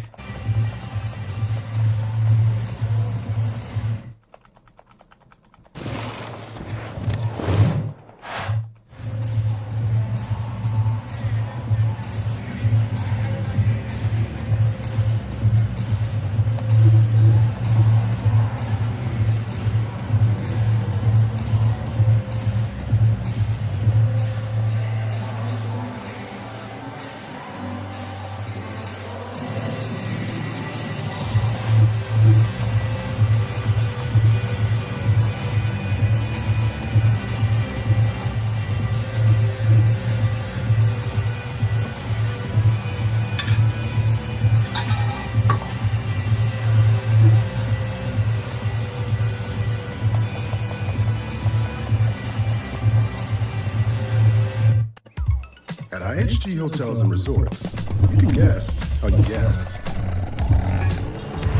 Explore the neighborhood.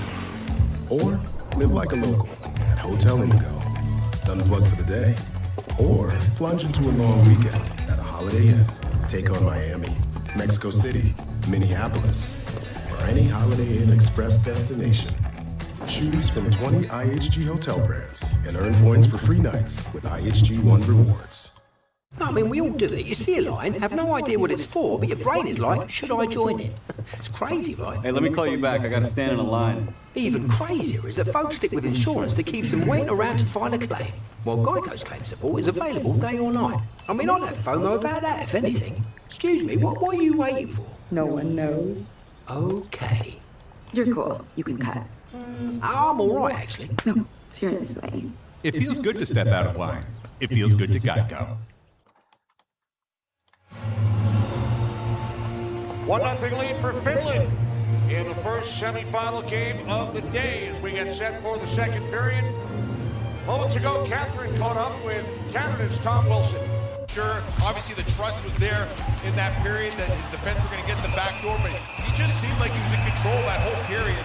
15 shot attempts for Canada. They had 8 shots on goal, but a perfect start for Saros, and they get the power play goal, and they're off and running. Let's see if Saros can continue this play here in the second period. Game number 5 for Canada. First time they have had less than 10 shots in any period. coming into this game, they trailed for under 22 minutes, all against Czechia in their last game. They are behind 1-0 here today. Winner will move on. Face the United States or Slovakia in the gold medal game. The bronze medal game will be held here in Milan tomorrow night. Icing call against Finland, 15 seconds in. Bush, what do you think about the Canadian period? I mean, I thought they were trying to play. You heard Tom Wilson talk about with KT about being physical, push him out. I thought they did that. I thought they made a conscious effort to be in Finland's face. But they're going to have to stay disciplined. Obviously, they're not going to have to cross the line. I thought it was a good period, but obviously the Finns just a little bit better by getting the one goal and getting the save when they needed it. Blocked by Lostarinen. Here is Theodore with a drive. Another block. Mikla just got his stick back. That was a kick save by Taco on top. There's Theodore again for Harley. Cross ice. Taco with the stick there defensively. Now Sam Bennett back up the boards. Here's Theodore once again for Harley. Harley shoots. Missed the net. Mikla over to play the puck. Lostarinen is struggling. He had the early shot block. He is struggling right now on the ice. 27 White. Here's 27 Red. Theodore. He shoots wide. Long shift to the Finland zone. Better find a roulette wheel there, Kenny. No icing as both teams made changes. Here comes Cale Makar. Oh, Theodore, 27 Red, plays in Vegas. A collision, McKinnon and Hicks both slow to get up. Back of the Finland zone, just inside the line. Now, both players up on their skates. Jarvis carries across. He was tied up by Vessel and Gell. Early second period in Milan. Kenny Albert, Eddie Olczyk, Brian Boucher, Catherine Tappan. Finland with a goal from Mikko Rantanen. Hey, morning, babe.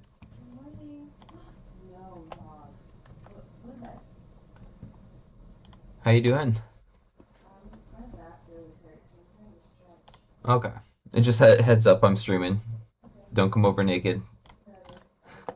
Alright, cool. Just want to make sure. I made the mistake of getting on Facebook this morning without thinking about it and definitely got the gold medal game ruined for me. Yeah. I didn't see the score or anything, so it'll still be definitely still worth watching, but... Well, do you want to tell me so you're not alone? You want to know? In solidarity, yes. We win. Fuck yeah. Hell yeah, fuck yeah. Yeah, I mean, not a bad outcome. If I'm gonna get it spoiled, at least it was in our favor, right? But yeah, because I was like, oh, it starts at 8 a.m. Yeah, I'll totally be fine. And then I was like, oh no, 5 a.m., 8 a.m. Eastern. I was like, God damn it. It was like the third thing I saw too, so it's just like, fuck.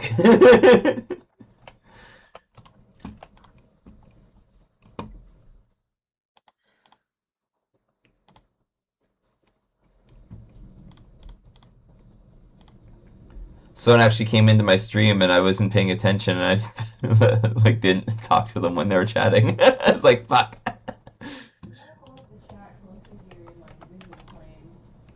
Well, I need it on my other screen, which has the TV up on it. And, like, I'm 2 hours into my stream. I'd rather miss a chatter every now and then than just be sitting here bored the entire time. Is it ideal for functionality or anything? Definitely not, but, you know, I would rather just enjoy myself while streaming. Absolute worst case, if I never pop off or see anyone or blah blah blah, at least I got the tax write-offs just by actually doing it, you know? And that's a few extra $100 a year just by pushing a button and playing my games that I'd normally be playing. So Anyways, I'm gonna turn this back on. I'm watching the Canada-Finland game. Finland's up 1-0. Well, obviously we know Canada won, but Canada's struggling against Finland, so kind of makes sense that they were struggling against the U.S. too. Yeah, they're saying all but one of the people on Finland's team is not in the NHL or is in the NHL. All but one in the NHL? Yeah. So like Finland's been popping off apparently.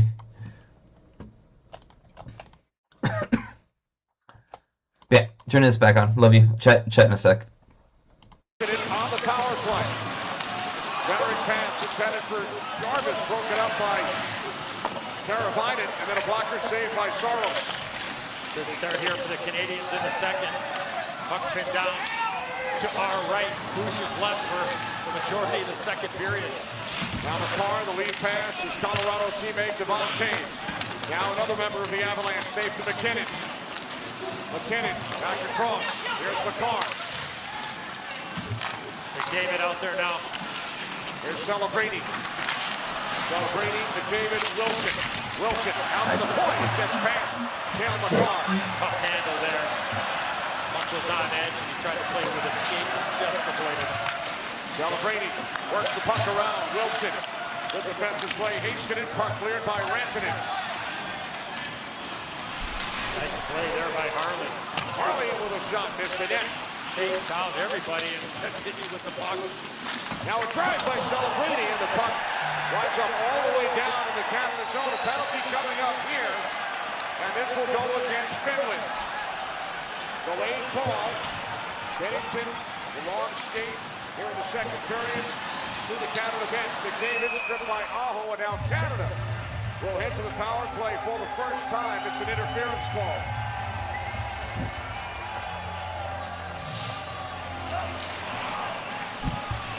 Well, there's that collision a little bit earlier. Hintz and McKinnon, I mean, two ships in the middle of the night, not looking where they're going, and collide, and there you see the penalty. As Sebastian Aho takes down Tom Wilson.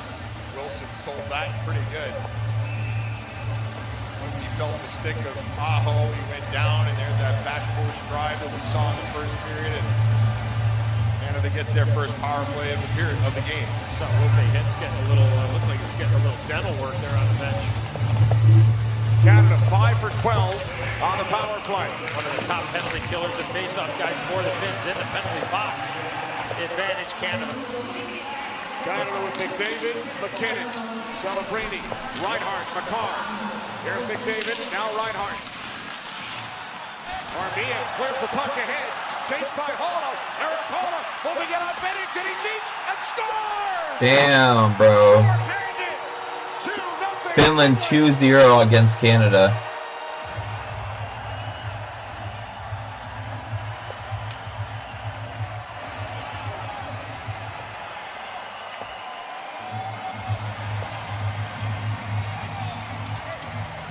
Eric Holla has tremendous speed, but he knows that Cale McCarr and Connor McDavid are on the ice.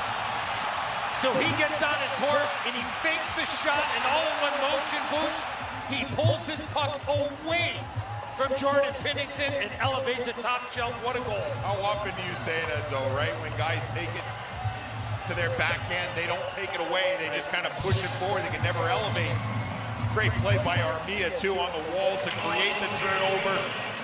What a finish by Holla. Top speed to take it to his backhand. No chance for Pennington there. Eric Holla of the Nashville Predators. He has played for 7 NHL teams. A shorthanded goal, and Finland leads Canada 2-0. Power play continues, 14 Canada. Here's Marner up top. Now Marchand. Back out for Marner straight away. Puck sent in deep by Theodore. Minute remaining on the penalty to Aho. Now Theodore back to play the puck in the Canada zone. Paula from Armia. Armia scored a shorthanded goal earlier in this tournament, so it's the second for Finley. Puck held in at the line. Nice play by Theodore. Yeah. Horvat chasing for Canada. Now Marchand. Horvat broke his stick. Heads to the Canada bench. Puck is cleared by Eric Holland.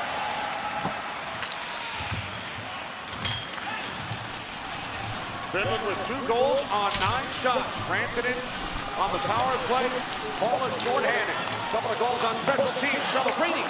Blocked aside by Soros. Soros anticipated where that shot was going beautifully there. He knew Celebrini was going to pull that puck into his body. Left-handed shot coming down the left side of the ice. Pull it in and shoot back the other way. It almost seemed like Soros read that book already. Penalty expires. 1 shot on the power play. Great stick there from Armia. Puck knocked down by McDavid. And then it's poked away from him by Holla. So Finland not only kills off the Aho penalty, but they score shorthanded, lead 2-0 as Canada ices the puck. Well, turnovers at the blue line, regardless of when they are critical. Nathan McKinnon's not able to settle that puck down, and then the beautiful move there from Eric Holla. Head up all the way, sell the shot, and then just bring it enough away to give yourself the angle to elevate the puck up and over the glove. Beautiful shorthanded goal there by Holla. Left save by Bennington on Yoki Harju.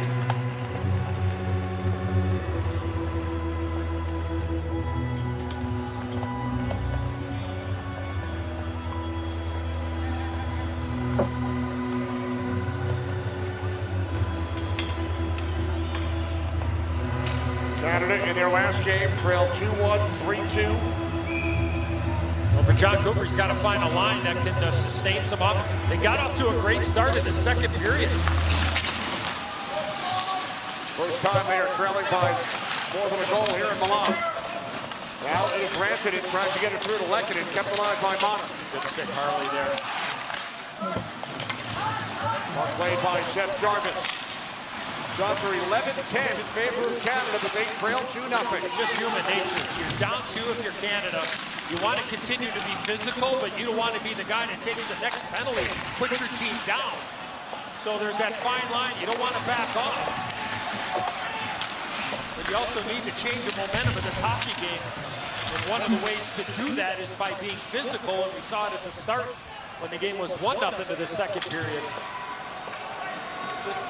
Just a little bit more hesitant when you're going in to finish somebody, and that plays right in the hands of the finish. Remember, Canada playing without their captain, Sidney Crosby, suffered a lower body injury in the last game against Czechia. Here comes Holla, who scored the second Finland goal. It's an icing. Just over 13 minutes remaining in period 2. Well, to me, Canada's not going to push Finland out of this game. The Finns they understand what they're in for here. If anything, the physical play that they brought in that first period can wear them down, but it's not going to be a situation where the Finns back down. And that, to me, is going to be the interesting battle that takes place in this game.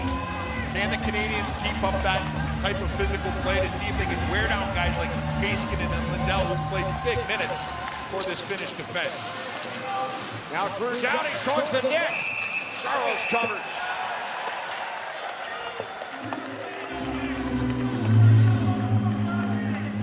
Rantanen on the power play in the first period. Holla shorthanded in the second. 2-0 Finland.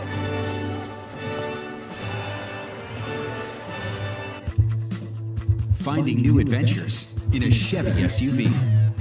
Start the year-end drive. Now, Costco Executive members can get a $12.50 members-only incentive on all 2026 Chevy Traverse models. Here at Mr. Beast, we are always trying to pull off the impossible. You can't be executing at this type of scale, at this type of speed without the right tools. $5 million of real money. Having Slack at our disposal is truly the key to the success. Things that people think are impossible, we pull it off every time. It's always something different. Keeps us on our toes. Does anyone have a Canon expert? I'm using that Slack bot to find that answer. If you're running a business without Slack, you're doing it on hard mode. There is no way that we could execute what we do here without Salesforce. Not much longer now, and I will also take to the skies. Me too. You? No, you will always be a worm. Just wait and see. Red Bull gives you wings. This is the 6th Winter Olympics involving NHL players. In the previous 5, Canada has won gold 3 times, but Finland has the most total medals. 1 silver, 3 bronze.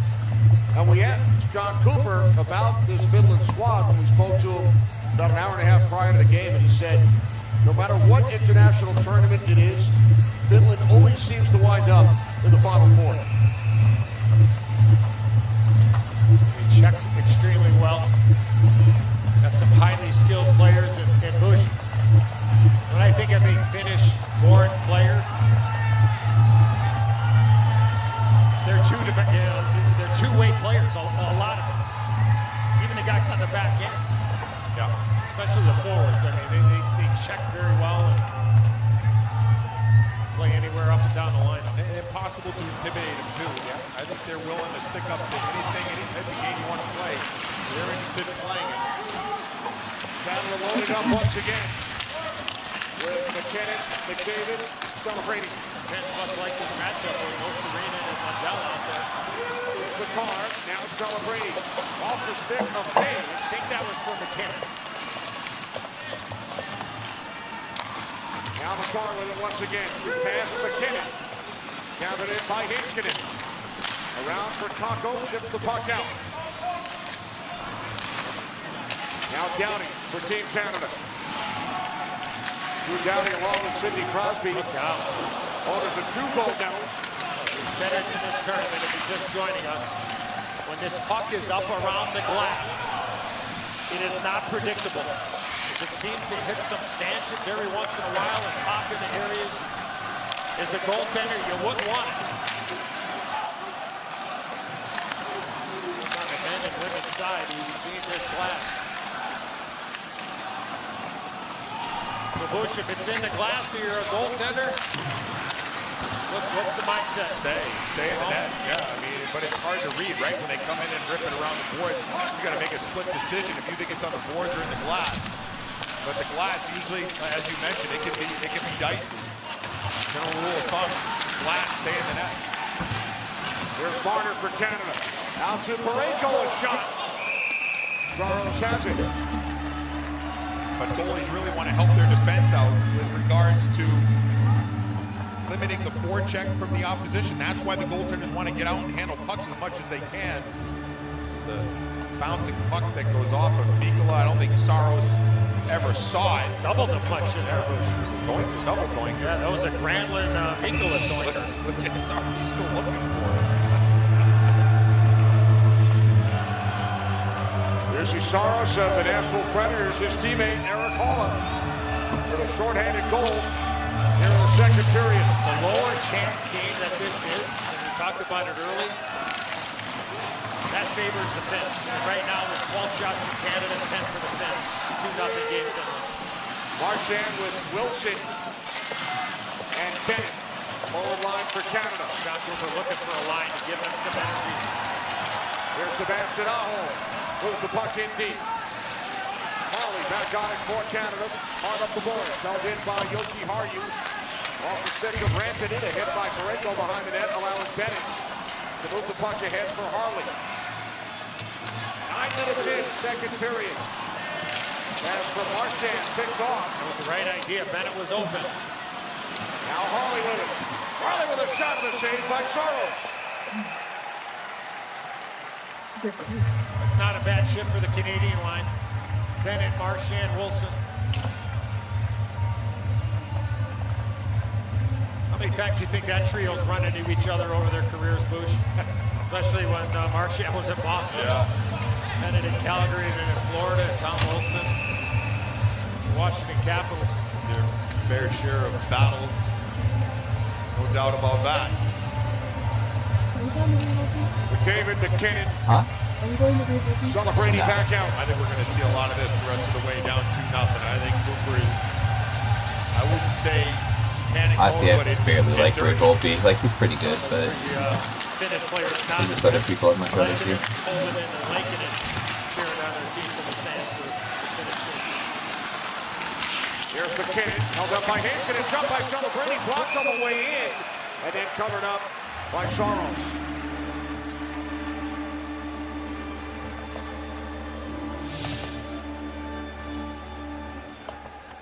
Good play there by McKinnon.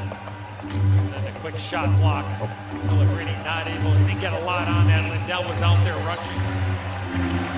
If you're Team Finland, this is the defensive pair you want out here to match up against the big line for Canada. That's Lindell and Miro Heiskanen. Puck controlled by Teravainen, lifts it out of the zone. A guy like Rope hits.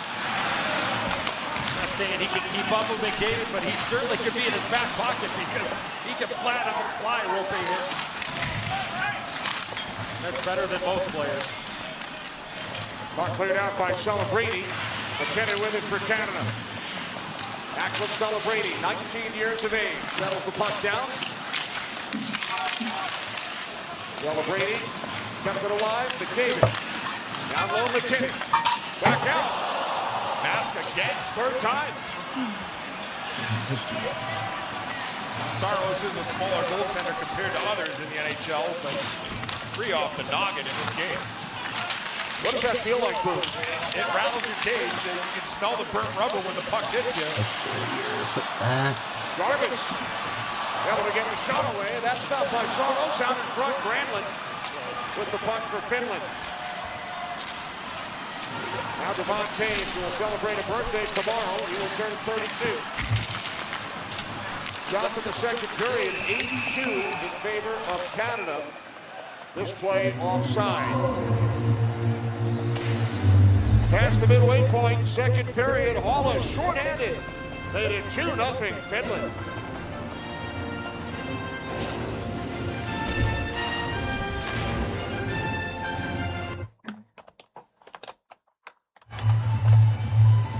Outstanding performance by Finland over the first half of this game. Leading Canada 2-0. Canada, the top seed among the 12 teams coming out of the preliminary round. Outscored their opponents 20-3. Czechia, Switzerland, and France. Needed overtime to get by Czechia in the quarters. And without their captain, Sidney Crosby, they find themselves trailing by 2. Yeah. Just left a hole in their line, you know? That was so rough. John Cooper sends out Suzuki, Marner, and Stone. Finland wins yet another faceoff. Ristolainen, puck deflected in by Haula. Bennington winds it around for Makar. Up the middle, it's Marner. Into the left of Saros. Saros up the glance, knocked down by Stone. And now it's Ristolainen. There's the puck for Finland.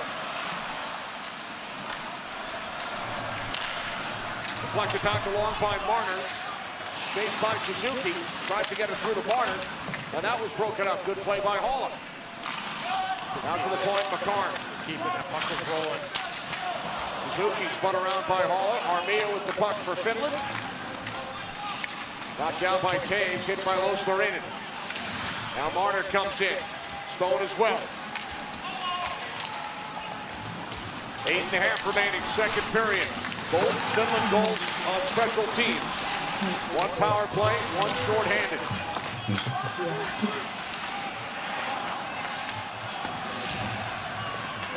Canada has had the territorial edge. Second period. Honestly, like banana and strawberry and like some raisin bran or the oat whatever cereal done. I got you. It's like my fucking favorite. It's so goddamn good. Honestly, I think it's overrated by bananas and Cocoa Puffs. I've never had banana and Cocoa Puffs.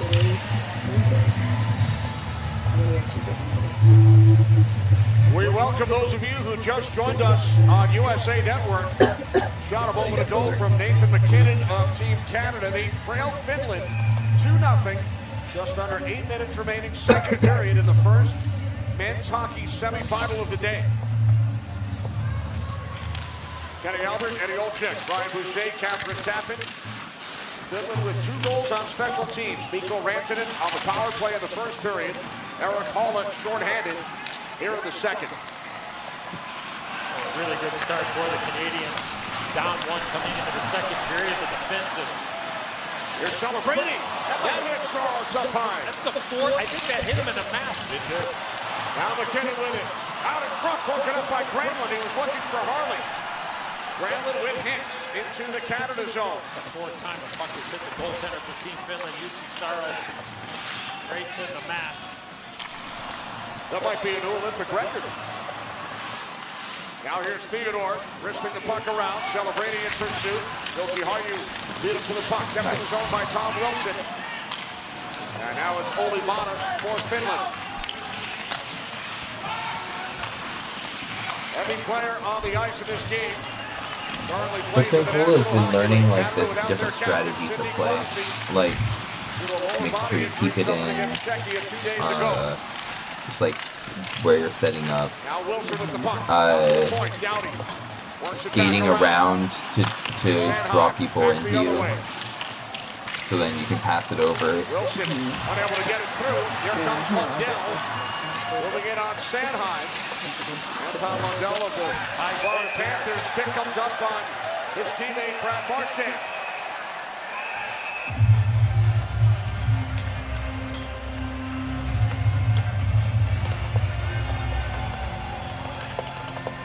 Sanheim had his stick in the area as well with Lundell.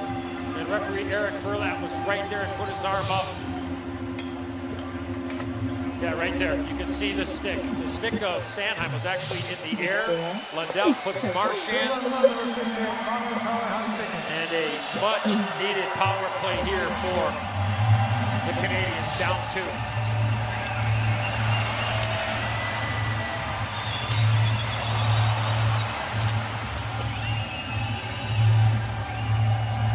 Plays back, Boucher not there.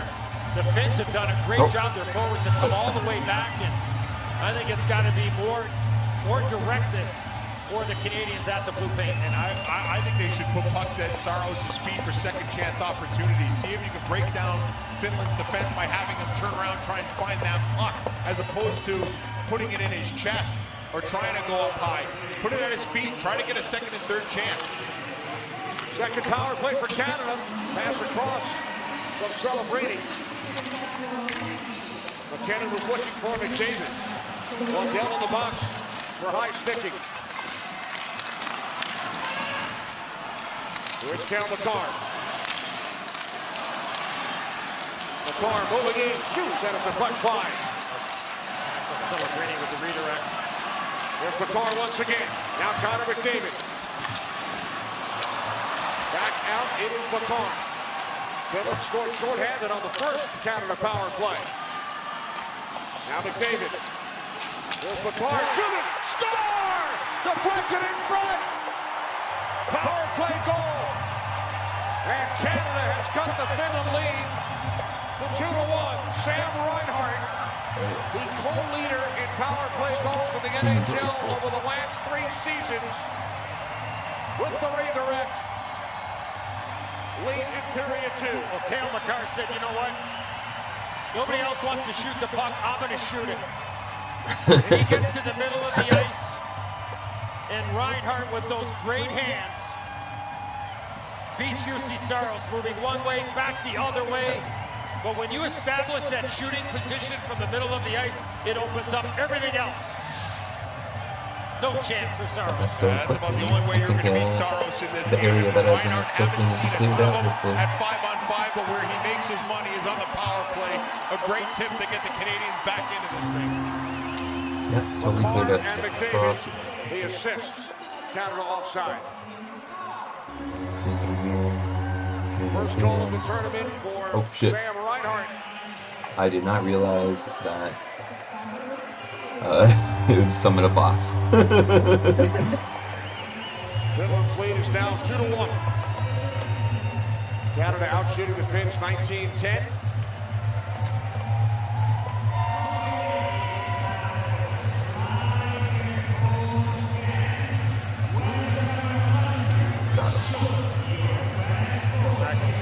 goes to the tablet on the bench. With the goal scorer looking over his left shoulder. With no Crosby in this game, Celebrini takes Crosby's spot on that top power play unit. So impressed by the 19-year-old play in this tournament. You talk about being comfortable at a young age. I mean, this guy has had an outstanding tournament.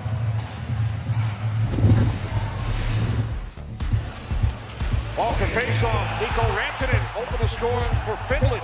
And then a power play for Canada.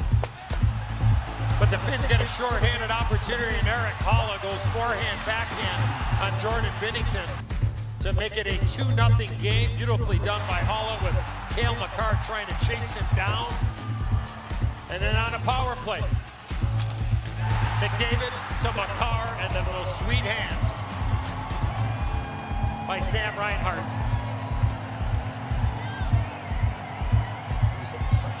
After Anton Lundell of the Florida Panthers was called for high sticking, Florida Panther Brad Marchand, it's Florida Panther Sam Reinhart who scores the power play goal.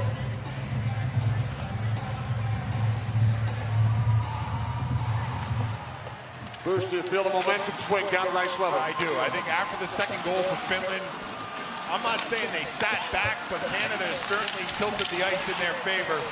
And they get a huge power play goal, and you can feel that Canada has some momentum on their side right now. If Finland were to get that third goal, it would have been a tough climb, but Canada is right back into this thing after scoring an important power play goal by Reinhart. Forced out of the zone by Rantanen. Lehkonen is not yet to the red line, so it's an icing call against Finland. Winner of this game will move on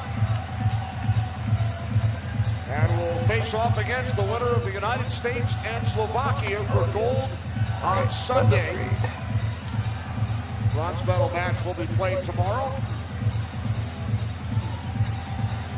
2-1 Finland, just under 5 to go, second period. Shots now 11-2 Canada in this middle period.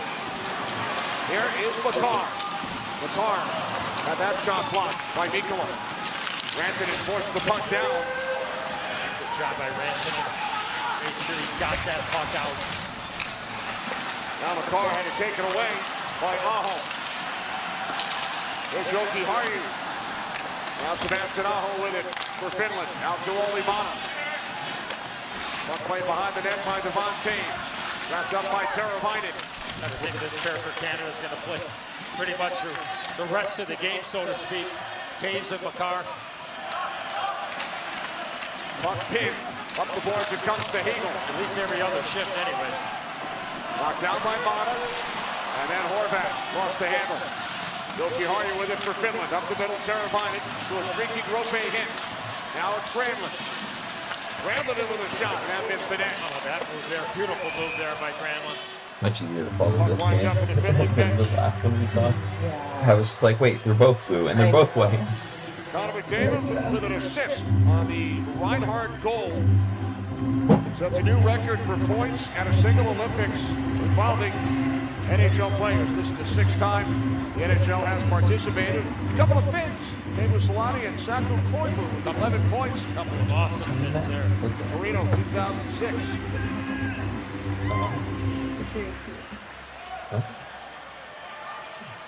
That's cool. Selanne is the all-time Olympic leader with 43 points in 5 Olympic games, 24 goals. This tournament started, David was on pace. One more Olympics, he's going right by it, even though it's just his first. So Austin, the captain. At least the interim captain for Team Canada right now, wearing the C because of the injury to Sidney Crosby. He has 3 3-point games, a 2-point game, and 1 assist here today. Here comes McDavid wearing the C in the absence of Crosby. Doughty chasing the puck in deep along with Heiskanen. Played a little pitch and catch with McDavid to exit the zone. The best way to do it is like when they're walking away, if you can get them 3 minutes to So go. you Second shoot period. off your first attack, and then your second attack barely is able to do hit them before the second attack. So then you get 2 attacks, and then you'll get another attack. That's easier. Cleared out by Rantanen for Aho. Aho cutting wide on Pareko. Now Bennett over to play the puck. Marchand. Red line pass. Towards the net, sticks aside. Shot from Harley. Stopped by Sorrell. This line to play that nicely. Harley jumping in there one-on-one. D-man on D-man. Puck chased by Kiviranta. It's an icing call. Faceoff will come back into the Finland zone. Down to 2:18 on the clock. Fourth line on the ice for the Finns. Advantage Canada. And John Cooper comes out with the big line of McDavid, McKinnon, and Celebrini. Here's that play by Tom Wilson throwing the puck to the net. That play started because of a good forecheck by Bennett on Lindell. Looked intentional by Wilson to try and bank it off of Bennett from that angle. Not a bad play, no? You got that traffic there. Could afford to bounce. Got one more quest, and then I can start Finland turning controls the draw, leading by a goal. quest. This is Haller. Scored the second goal for Finland, shorthanded. Into McKinnon for Canada. Here's Celebrini for McDavid. McDavid around Yoki Haru, and then spins. Tried to get the pass across to Makar. Sent it deep by Kiviranta. Henningsen wanders out. McKinnon puts the puck ahead. Hits, intercepts, but then taken away by McDavid. And now McKinnon. Here's Celebrini. Off the stick of Saros, sent towards the net. Saros able to get back in. The stop back from Celebrini. Great idea there by McDavid, reading the play and knowing that Saros was behind the net. Once he got the puck, he had one thing in his mind, to fire to the blue paint. Puck sent back around Yoki Haru, down to a minute 20. Stone with the puck for Canada. Here's Suzuki. Marner in pursuit, lets it go through. Now it's Fitz Marner. Marner in behind the net, Holy Mana. Now Rope hits, clears the zone. We're starting to see that wear down effect take place in this game. Finland having an awful difficult time getting out clean because of the pressure that Canada is putting on them. 12 points for McDavid. McKinnon. I feel like Celebrini just looks like a hockey player. Celebrini leading everybody in the tournament with 5 goals. Square head. Literally that haircut. Yeah. Now 14-2 Canada. It feels like everything's a high flip and icing. Not a recipe for success if the Finns want to win the game. I just can't imagine that they'd be able to hold off Canada for the next 20-plus minutes doing it this way. Puck sent in by Celebrini. Mana hit by McDavid. Another icing call against Finland. I'm really surprised that the Finns had an opportunity to take off this defensive pair at the end of the period and get Heiskanen and Lindell out on the ice. But they're going to stay with Mata and Yoki Haru. I know they can't change here because of the icing. They had an opportunity before the last face-off to get that pair off the ice.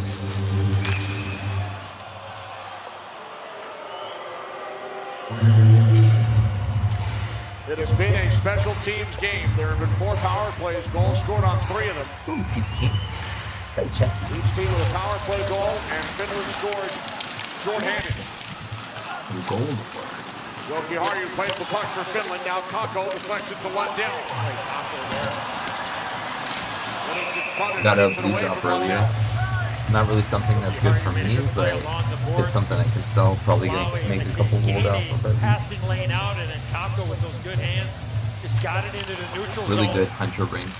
And Lundell gets it, and Or Paladin ring. There's a shit ton of Paladins. get this face off in the offensive zone. And Surprised Bennington didn't play this puck, Edzo. I mean, I feel like 22 seconds. They haven't had a lot of offensive zone time, Finland. And keep the pressure, at least try to keep it going back the other way right now. Or just, you know, why would you want a defensive zone face-off if you're Binnington? Usually he's a very good puck handler. I thought he would just rip it on his forehand across his body, but Finland with an offensive zone face-off here to try and get something.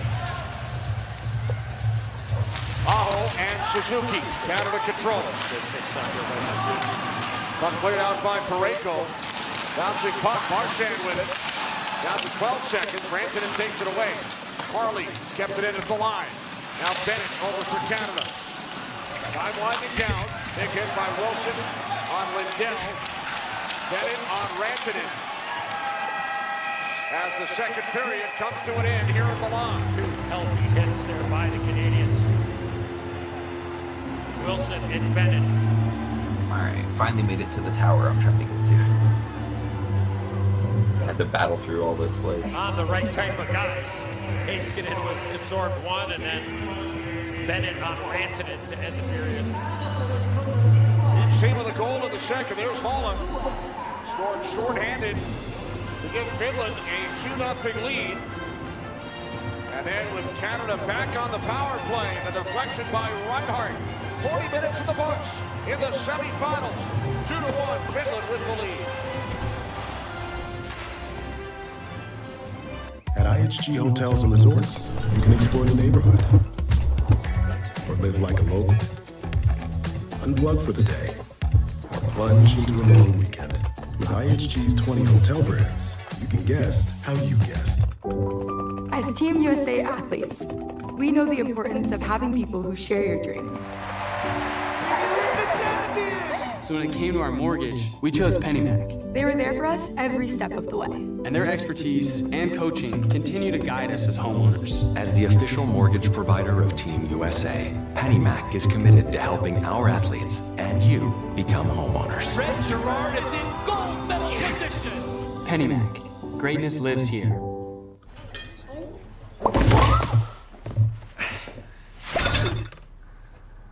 I see you found the D-Furnished feature on Homes.com. D-Furnished? Furnished.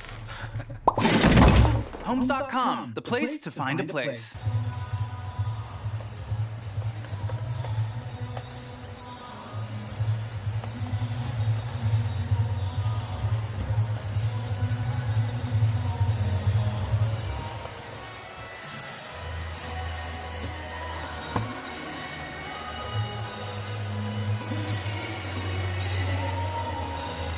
Jesus Christ.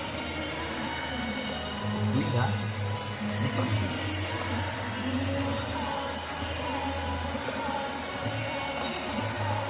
Jesus.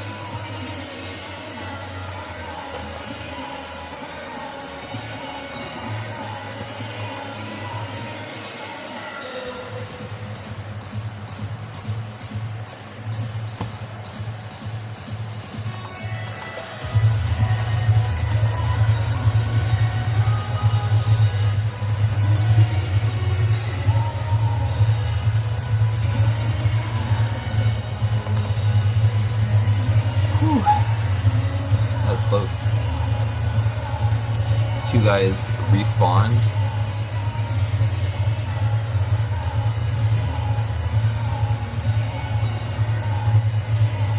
Ah, shit. Oh my god. I did not mean to do that. Oh yeah, I think I just pulled the entire fucking tower on accident.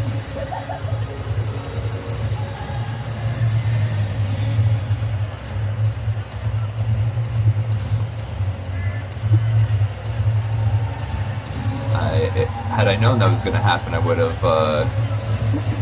healed and shit beforehand.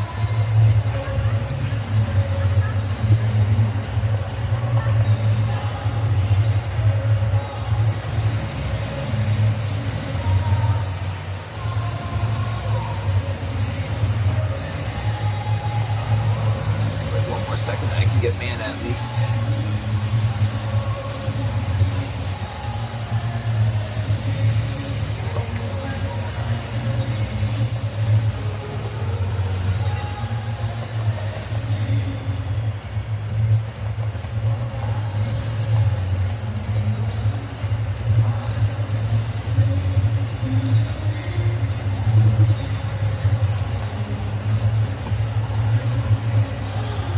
Made it out of that alive at least. Just like a, oh, what's this do? Oh shit!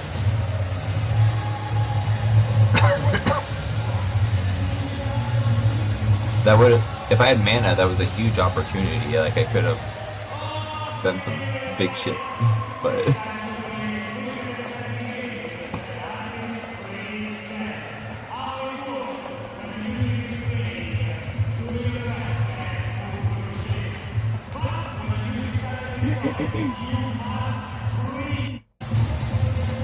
Walmart Express delivery comes in as fast as an hour, so I don't sweat the small stuff. Relax, Tina, I didn't forget. I just remembered later.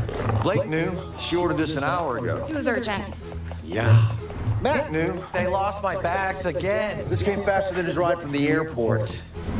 Look, extra snacks already here. That fast? Who knew? You do. Knowing you can handle anything in an hour, that's powerful stuff. The Walmart you thought you knew is now new. This is a There's a horde guy running in there, I'll let him pull everything, and then I'll sneak in. Stacked spicy steak for just $7.99 each. Let's Asiago. Asiago bagel stacks are back. It just smells good at Panera. 8 years since Troy fell. Almost 20 since he left us. Where is he?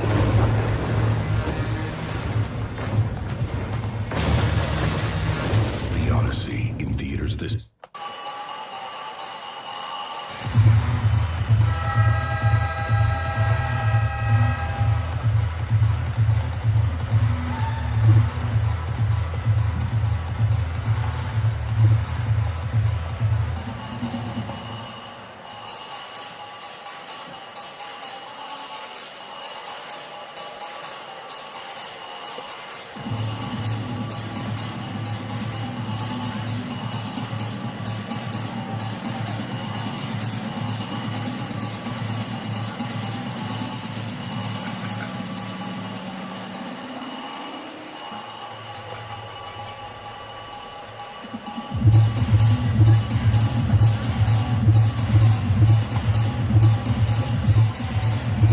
Fuck yeah.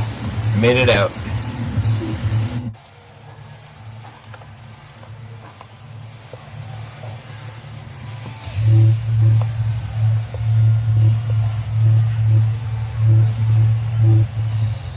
Straight up though, that scared the shit out of me.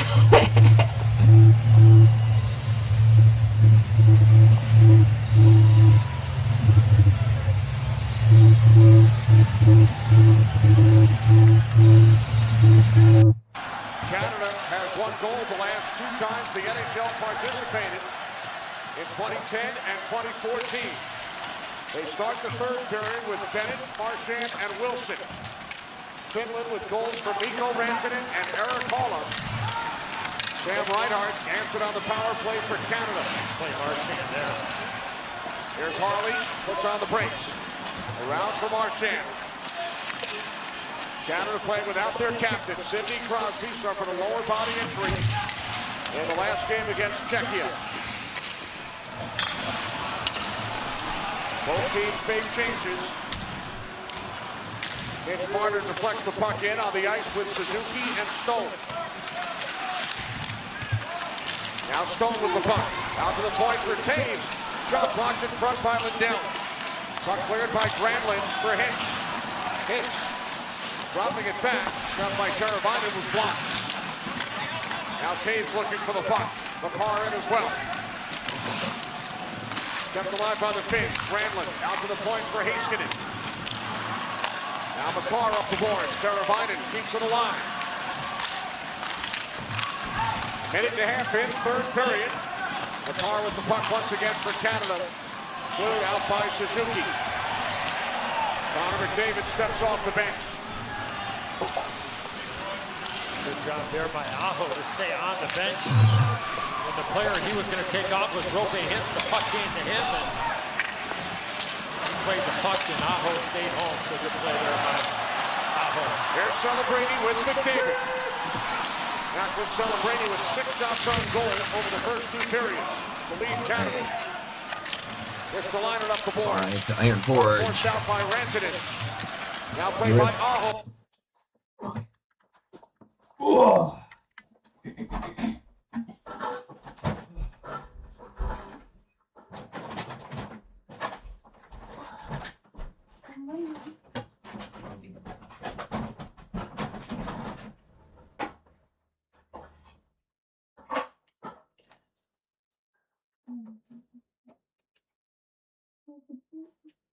That's still pretty cool.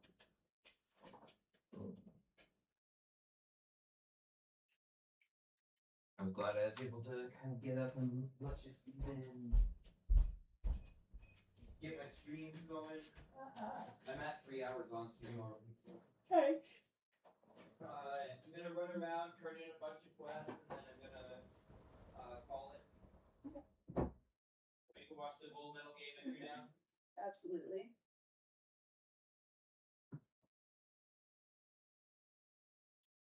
Unless you're good on what you're doing, then I can play longer. No, you're good. I might ask for your help hanging these shelves really quick though.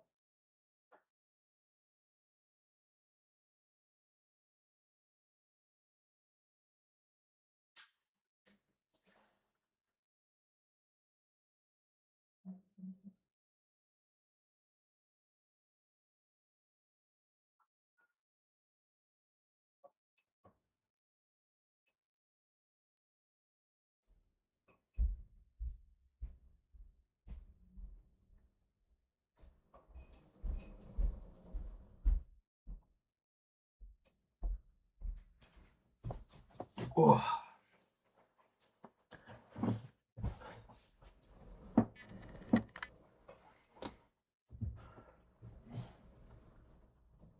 swear I said go to Iron Forge. For Anthony, but now Lekkinen with a shot, missed the net. Held in by Ristolainen. Sent around by Lekkinen, and now McDavid. For Canada, trailing by a goal. Here's Nathan McKinnon. McKinnon pressured from behind by Armia. Armia tied up along the wall by Celebrini. Puck sent down by Kiviranta. Dowdy back on it. Canada outshot Finland 14-3. Good play there, Kiviranta. 14-3 in period 2. Harley. Now Celebrini, end of the long shift. Heads off to the Canada bench and picks up the puck for Finland. Up the boards from Armia, and now the Finns will change. But bouncing on Cole Horvat. Here's Campos. Kakko. Cross-ice pass. Taves tied up Lundell. And now a shot misses the net from Kakko. Good start to the period for the Finns. Kakko and Harley. Quarter to the left of Bennington. From up top, they're not sitting back. Oh, much better. Much better going forward. I think that last period, the long change, they got hemmed in quite a bit. Forecheck was a problem for them. Canada was all over. Much different here to start this third period, though. Now here's Jarvis for McCarr. Tipped ahead by Heiskanen. Now Cal McCarr with it once again.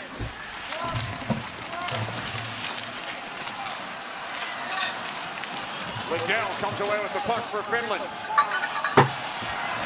That's Lindell of the Dallas Stars. Hits the red line, shoots in. 4 minutes gone here in the third. Canada trailing Finland by a goal. Stone back out with Marner and Suzuki. Yoki Harju back on the puck for Finland. Backhands up the boards. Kept alive by Canada. Here is Theodore with a shot. That missed the net. Suzuki kept it away from Aho. Now Stone tried to feed the point. Puck played by Marner. Marner, the overtime hero 2 days ago for Canada. Back for Mark Stone, his teammate in Vegas. And then across to Theodore. Another goal tonight. Shot did not get through. Mata with it for Finland. Theodore just put Rantanen right to the ice there with that little fake, but unfortunately he had somebody else in his back pocket, wasn't able to follow through on a nice little move there. Now McKinnon for McDavid. Now to McDavid, in with a shot, and that gets blocked. Ristolainen with the block. He's had a strong game. Celebrini shoots, saved by Soros.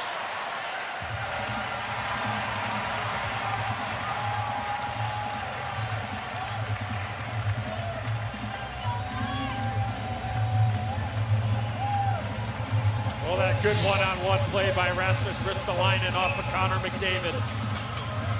And then back at the other end, Arturi Lehkonen with a quality chance, just airmails it over the glove side of Jordan Binnington. Canada controls, Makar shot blocked. Cleared up the boards by Teravainen.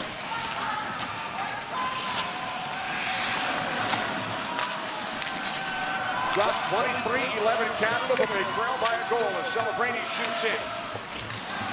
There's McKinnon looking to set up Taves. Oh, he's got to shoot that puck there.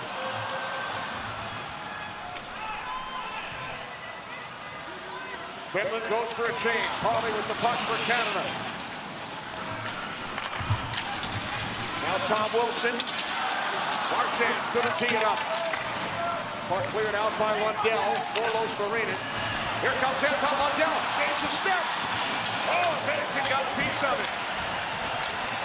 Now Canada back the other way. Wilson with Marchand. Brad Marchand looking for Sam Bennett. And now it's Lundell. Forlos Marina. End-to-end action here in Milan. With Finland leading by a goal. Travis Sanheim, now Marchand, falls to the ice, gave the puck away to Yoki Harju. Into the Canada zone. Yoki Harju moves it in behind the net for Armia. Big hit by Wilson on Kimi Ranta, allowing Hagel to come out with the puck. Brandon Hagel, stopped by Saros. 13.5 remaining in regulation, semifinal round, Finland by 1. If your child has moderate to severe eczema, they can stay ahead of it with Dupixent for clearer skin and noticeably less itch. Severe allergic reactions, including skin reactions, can occur. Get help right away for face, mouth, tongue, or throat swelling, wheezing, or trouble breathing. Tell your doctor of new or worsening eye problems like eye pain or vision changes, skin symptoms, joint aches and pain, or a parasitic infection. Don't change or stop other treatments without talking to your doctor. Ask your child's doctor about Dupixent, approved to treat kids as young as 6 months. Hey. Thank you.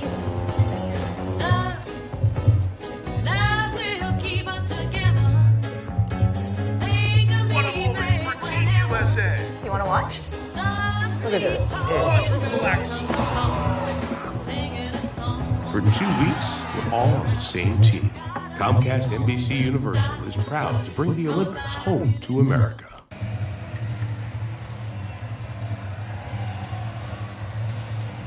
Good God, start yeah, for some Finland. auction houses The are first fucking official slow, dude. shot on goal here in the third period. Anton Lundell, backhand, forehand, good save by Jordan Binnington.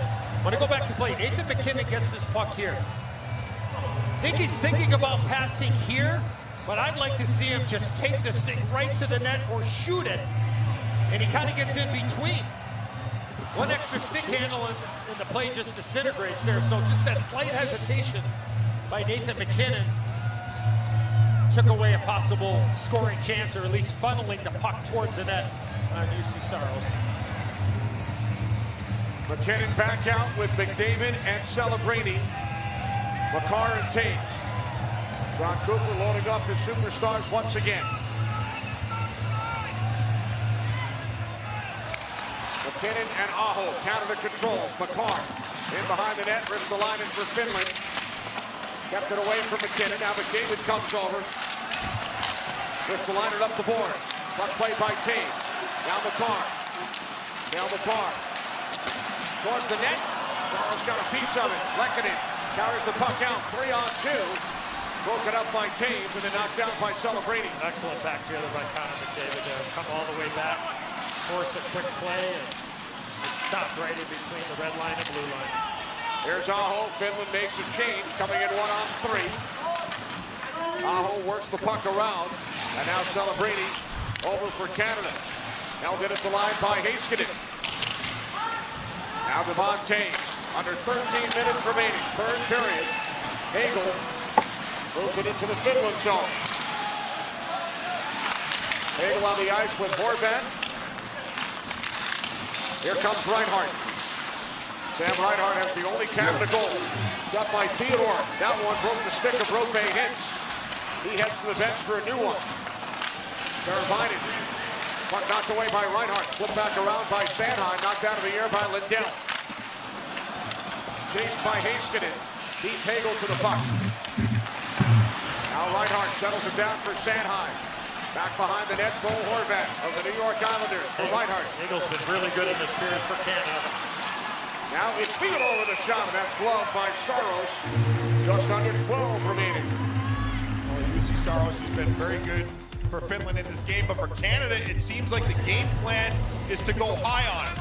Saros not the biggest of goaltenders, right around 6 foot tall, and for Canada, the game plan has been try to go upstairs. He's been hitting the mask 4 times in this game, Saros has, but to this point, none have really beaten him upstairs the way Canada is game planned. The only goal that they've gotten is on a redirect by Sam Reinhart on the power play as Saros 25 saves in the game.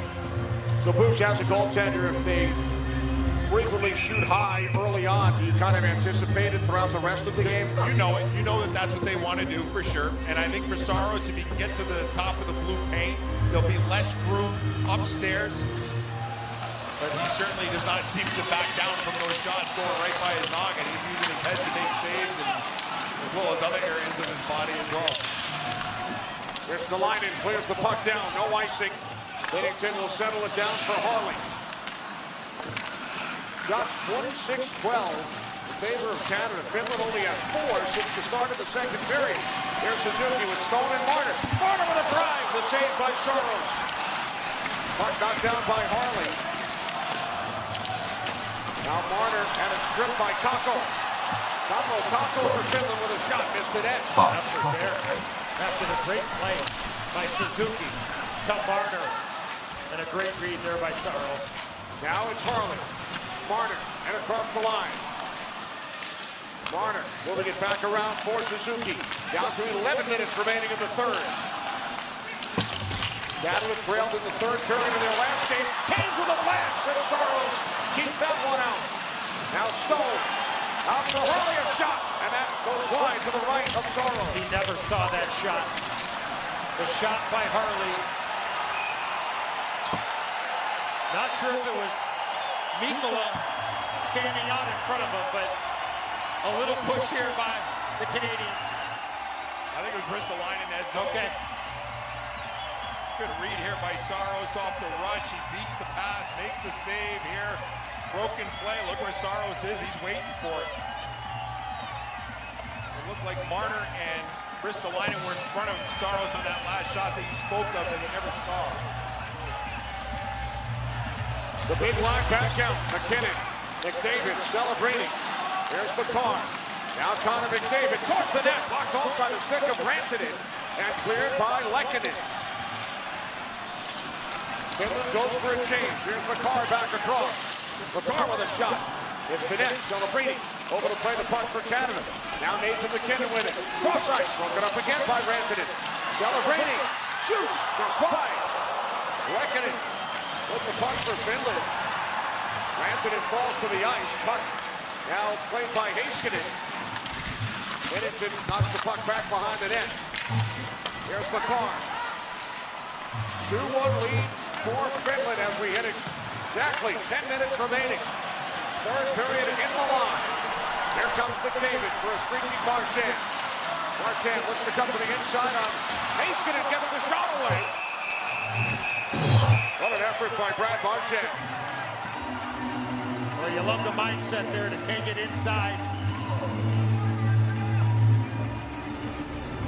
9:47 to go. Canada still trailing by 1.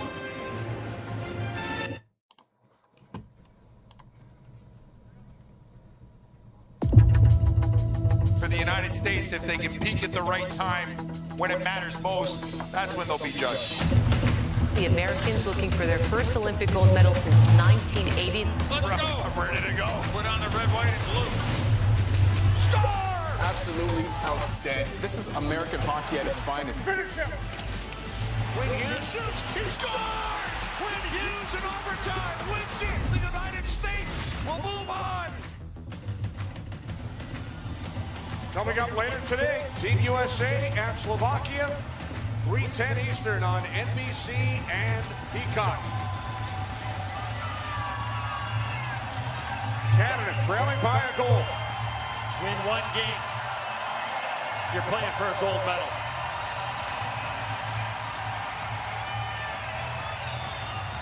Bennett, Marchand, Wilson.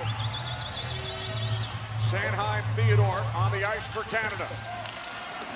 Canada wins the draw. Here's Theodore. Across for Sanheim, a shot. Puck loose behind the net. Armia couldn't clear. Comes to Wilson. It's been good for Canada. Wilson winds and fires. Now Theodore with it. Here's Wilson again. Now Sanheim. Across for Theodore. Score! Hey!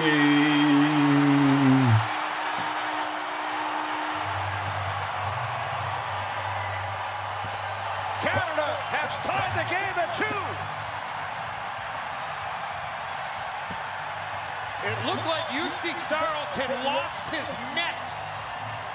Brad Marchand was in around the blue paint. And then Shane Theodore lets an absolute missile go from the blue line. But the battle in front of the net, he gets knocked over by Eric Holla. And you see the official in behind pointing at the net. Is saying a good goal.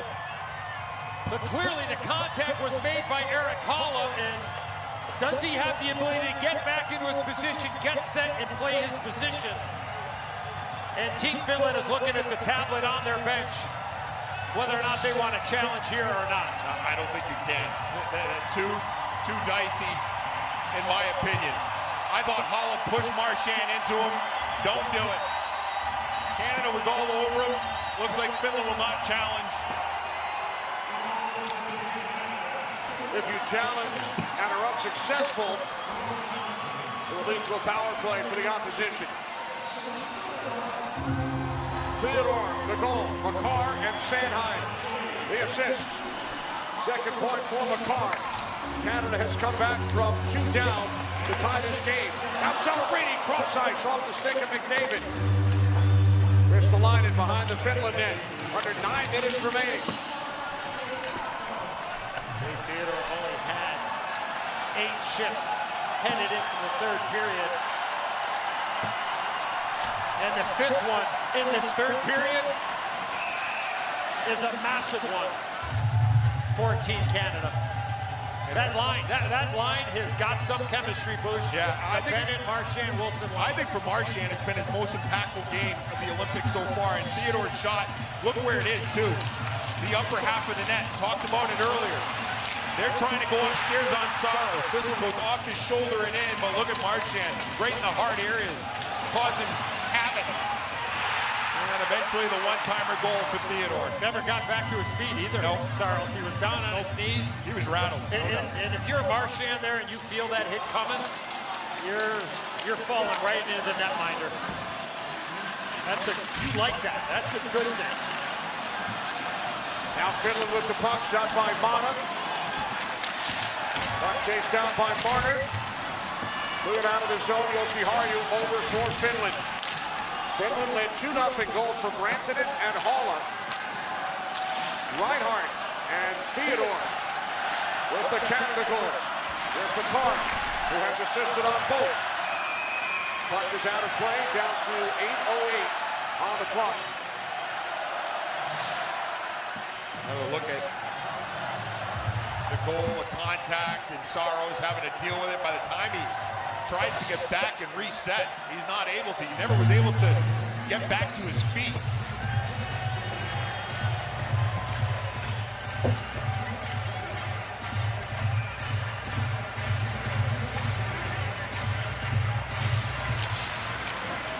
They have changed the Makar assist to Tom Wilson on the Theodore goal. Theodore from Sanheim and Wilson. Sanheim put it right in the wheelhouse of Theodore. Now Kakko, cross ice, off the stick of Rostolainen. Rostolainen pokes it in past Makar. And now Sanheim with the puck for Canada. This will be an icing down to 7:43.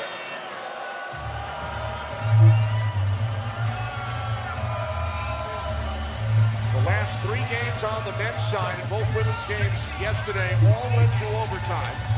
If this game is tied after regulation, they would go to sudden death, 10 minutes, no ice resurfacing, 3-on-3. Brought by Liddell, was blocked. Carried out by Jarvis. Offside. Little extra move by Horvath.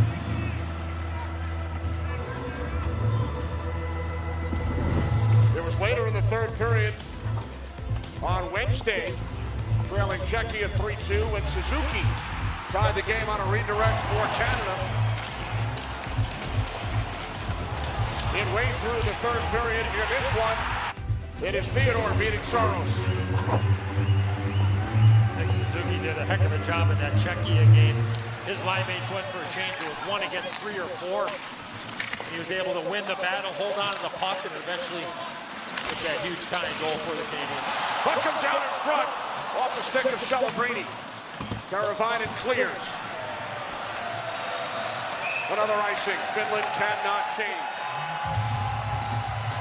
And with that, change of defense for the Canadians with Makar and Taves coming back on the ice. Good forecheck there by McKinnon. Celebrini just not able. The play by McDavid. Shots in the period, 9-3 Canada. 23-6 over the last 2 periods. Screw that. I'm just going to buy accurate stuff.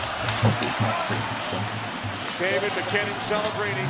Back on the ice, 14 Canada. Teravainen shoots in. McCarr back to play the puck. Pressured by Granlund. Now Aho finds the puck and is stopped by Bennington. Save there. What? Stepped in by Liddell. Probably out in the shot. David looking for it. Sent ahead by James. What do you like the actual drill now, bit? but David joins the play. A hit by Ristolainen on Connor McDavid. It might work with, or there might be one over by the basket. Cleared out by Aho. Down to 6.5 remaining. Here's McDavid. Moves the puck in deep. Ristolainen back on it for Finland. Celebrini heads off to the Canada bench. Marchand on the ice. Wilson as well. Here comes Bennett. Puck underneath Rantanen. And the play is blown dead with 6:14 to go in regulation. This faceoff should be in the finish zone. Close call here. If not, I can go out and get one real quick. Back at the other end. Aho with the chance, trying to shoot back the other way. Once I'm done this quest, I'll hop on a flight path. So. Pretty aggressive save there, Bush, coming out on top of the blue man. He's made 2 saves in this period. Earlier in the period on Liddell, where he went backhand, forehand, and that one there. Can't tell you how incredibly difficult it is for a goaltender. Yeah, give me like 5-10 minutes and I'll grab it. You have no idea when it's coming down your end to be sharp, to make those timely saves. Bennington doing it here in the third. Bennett with Marchand and Wilson. Here's Kakko for Finland. Kakko with Losterinen and Lundell. Wilson ahead for Bennett. 3-on-3 into the Finland zone. Bennett drops it back. Marchand kicked it onto his stick and Almana You sure about that? finds Heiskanen. Finland in control of the puck. Down to 5:45 remaining. Tied at 2. Losterinen blocked off by Marner. Jay Theodore on the ice. He tied the game. From Sanheim and Wilson, puck is out of play. The winner of this game will face the winner of the United States and Slovakia, who will meet later today here in Milan, Italy.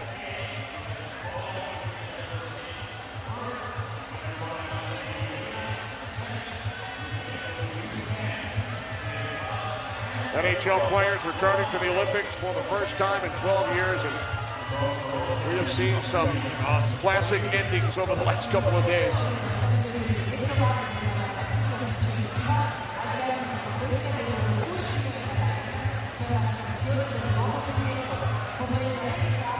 And we spoke earlier in the tournament about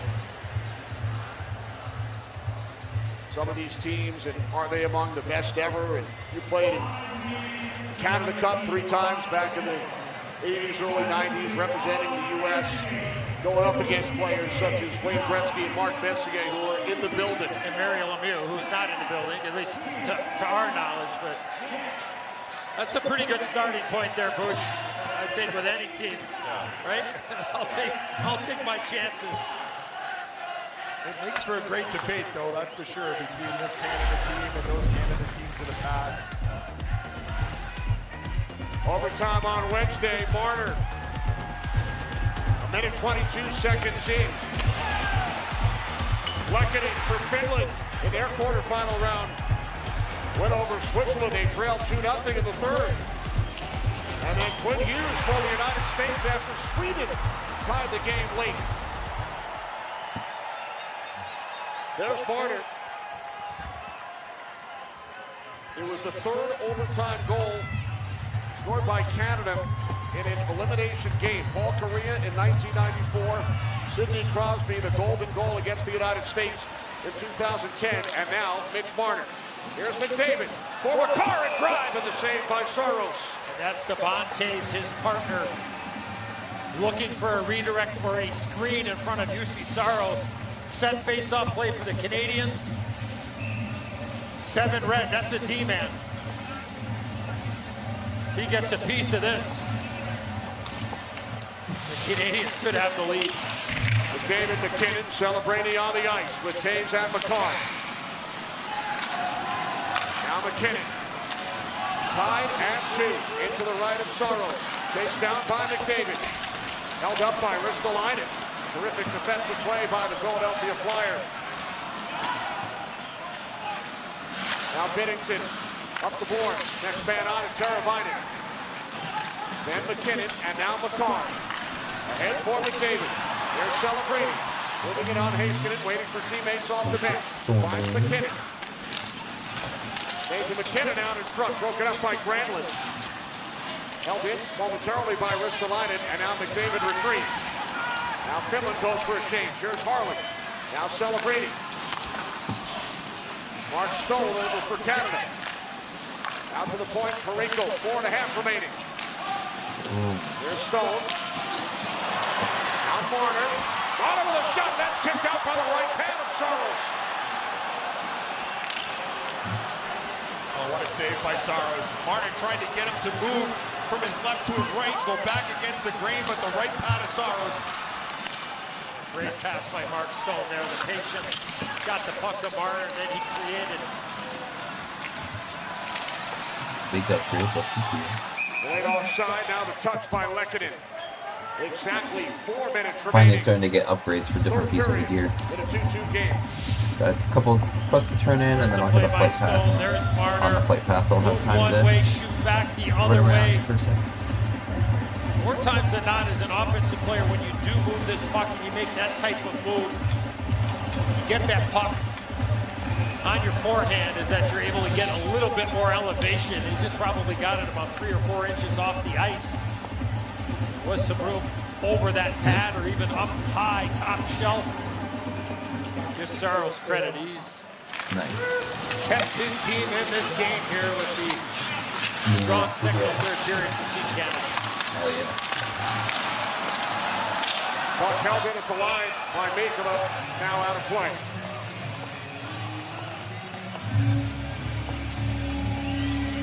Finland had a 2-0 lead. Granted in on the power play. Paula shorthanded. Canada with the last 2 goals. Reinhardt on the power play. And then Theodore here in the third.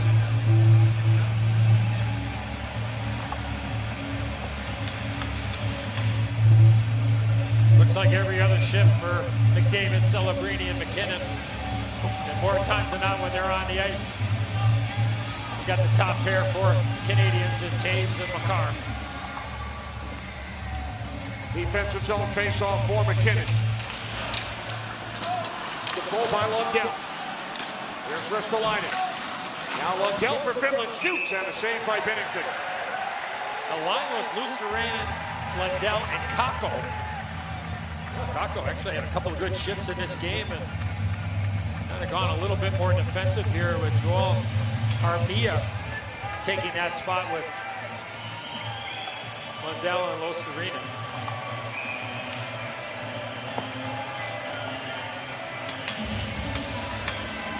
Give John Cooper some credit here with changing up the lines, putting people in and out, and coming up with this line of Bennett, Marchand, and Wilson. It's been very good for his team here since getting together.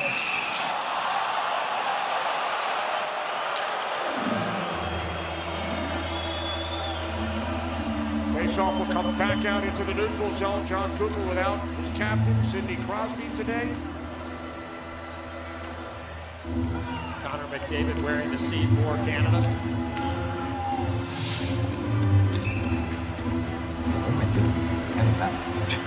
Not so sure that was offside. Not so sure. Sometimes they'll forget it. Again, the Florida Panthers teammates, Lundell and Bennett. And Lundell wins this face-off. No icing. Harley back to play the puck. Now Wilson for Bennett. Four Finnish players back. Here's Bennett. Running wide on Heiskanen. Bennett throws it towards the net. It's blocked by Saros. And it's an extracurricular activity. You want to be really, really smart here.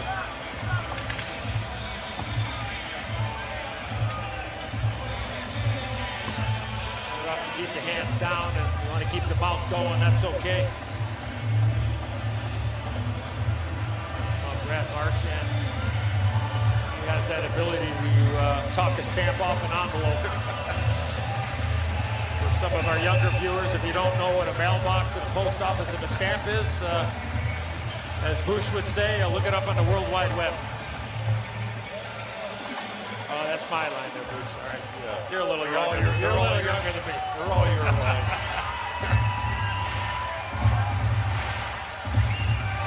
Jesse's back out. McKinnon, McDavid celebrating. Might be a revolving door there for John Cooper, Team Canada on that bench. Play, rest, look through that door. McCarr down low. Taves with it. Now McDavid. Held up by Nikola. Okay, there by Nikola. Lundell to the puck. Kept alive by Taves. Now across to McCarr. In a 2-2 game, bounces away from McKinnon. Celebrini with the puck for Canada. In front, backhand shot. Oh, it's kept out off the stick of McKinnon. And now McKinnon took a high stick.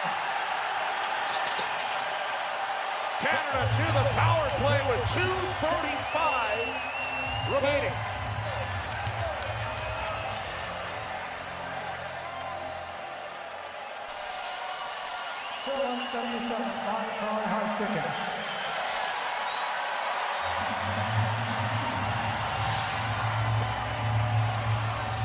Well, what a chance for the Canadians.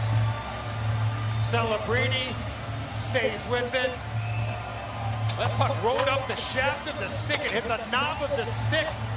Oh, look at that. Oh, my goodness. Like, oh my God. Oh, what a look. What a save. Yeah. And then the penalty right there, Mikkola. McKinnon sells it. Palms go up. Stick in the face. That's a penalty. And the Canadians with a power play. Finland called for the last 3 penalties in this game. McKinnon, McDavid, celebrating Reinhart, 4 forwards. And McCarr, McKinnon. Fucking cleared out so much bag space. Just had a bunch of shit that I need to put on the auction house. Surrounded by Canadians, celebrating with it in his skates. Now Heiskanen moves it up the boards, directed back out to the point for McCarr. There is McKinnon. Canada 1 for 2. They've also allowed a shorthanded goal. McKinnon, cross-ice pass, McDavid, out to McCarr and drive. Hey, you just need a drill bit, right?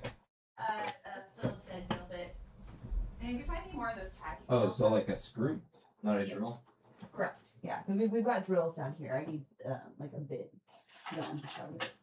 If you find any like tacky nails out there too, I appreciate those, but that's not. Just like the little ones. That's at best.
swear I had one like right here.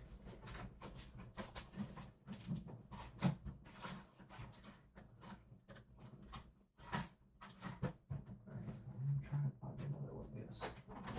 It's not the end of the world if it doesn't happen. I can also use, like, if there's large nails out there, I can use one of those.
You're okay, Gus. No, it's fine.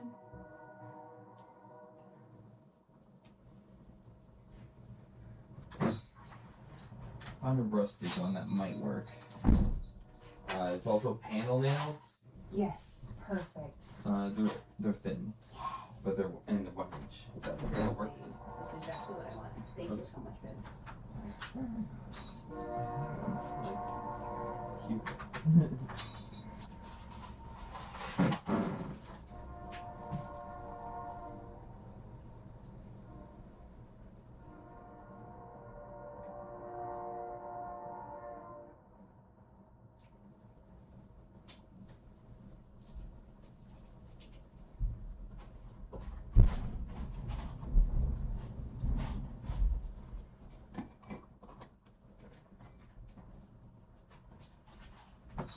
I also do have the actual screws for the star head if you need those. Oh, I think they're a little too long for what I'm looking for. Yeah, I kind of figured, but wanted to offer. Thank you. Yep.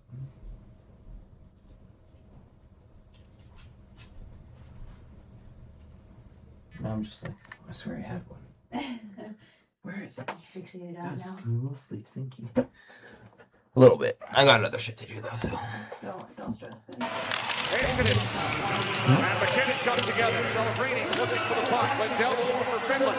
Under 2 minutes remaining in regulation. Moves on to the gold medal game. Here's McCarr. Now McDavid.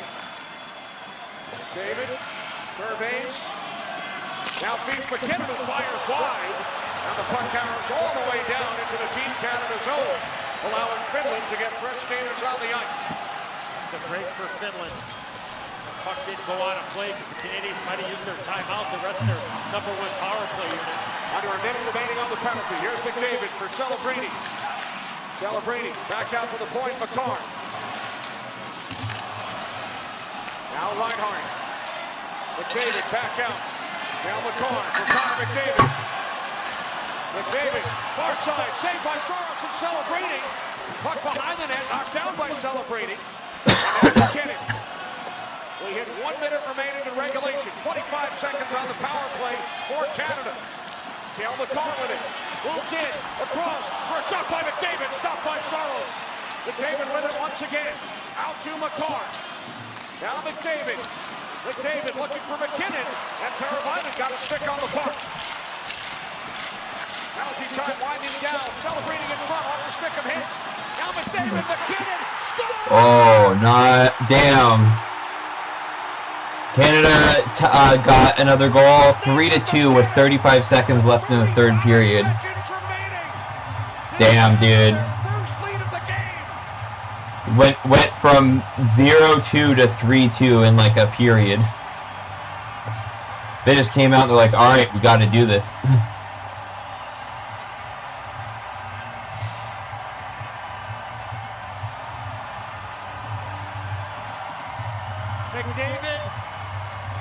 Oh, that's a beautiful shot too. Short side. Puck retrieval. The Finns really did a good job up until that point for not allowing pucks to go through the middle of the seam, in the middle of the ice. But this one was clean, and at the end of a long power play for that unit, they catch it.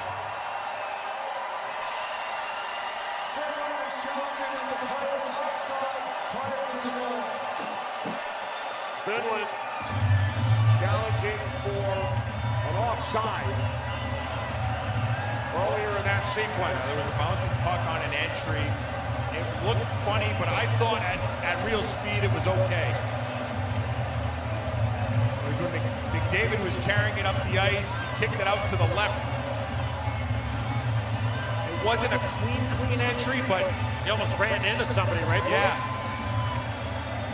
I thought at real speed, I thought it was still okay. Now, I'd love to get another look at it, obviously.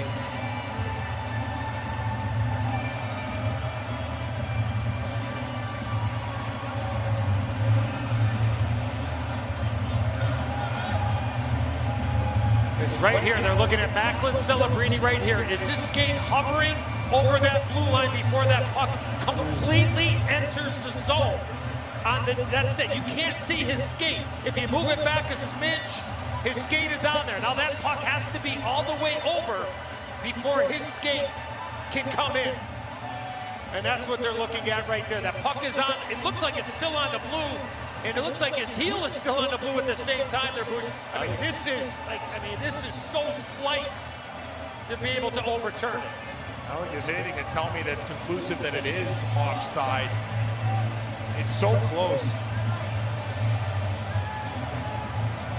I'd have a hard time thinking that they would overturn this. And again, the linesmen have full control of this video review. They make the call. It does not go to a situation room. The linesmen in the penalty box have a chance to make the call themselves here. And the linesman, Ryan Daisy, who works in the NHL, and Albert Ankerstern from Denmark.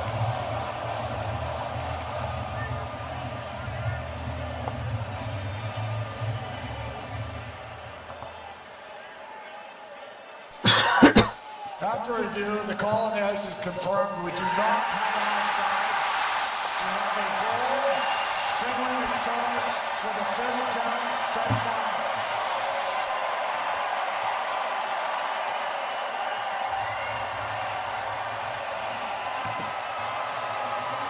Unsuccessful challenge. The goal stands with 35 2/10 seconds remaining.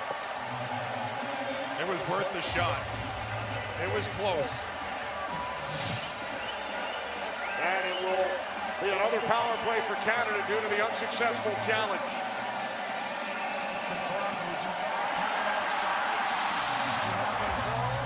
Yeah, that's interesting how they do it.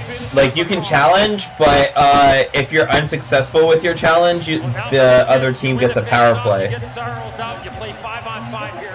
Yeah, because it's like delay a game, essentially. There goes Saros. Just like, be sure of it. Had it knocked away by Devon Taves.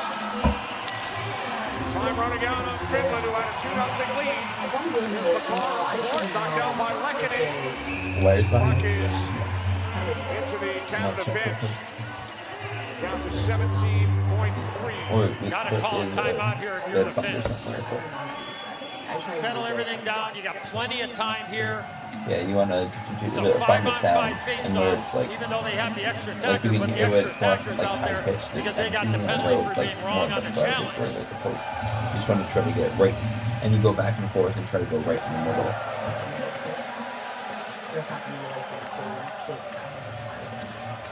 They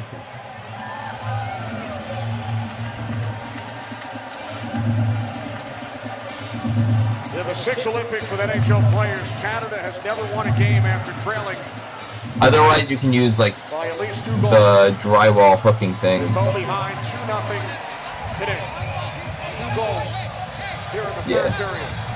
4 of the 5 goals. I've got a long flight path, babe. I can help you if you want. I'm trying to hang or screw 2 holes for this shelf.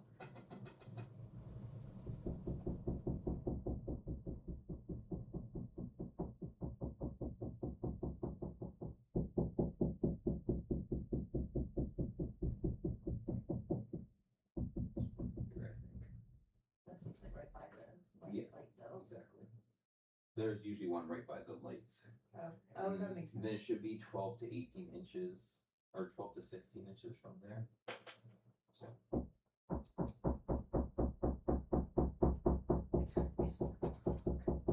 So there's one like right here. So. I think like if you go over an inch, there's one there. Well, so here's the problem. You want that center of that shelf. Yeah. But it should be fine if I use the anchors, right? Yeah. There shouldn't be wires just in the middle. Okay. Should. It was built in the 50s, so. I mean, worst case. The worst case, you'll get sent through the wall.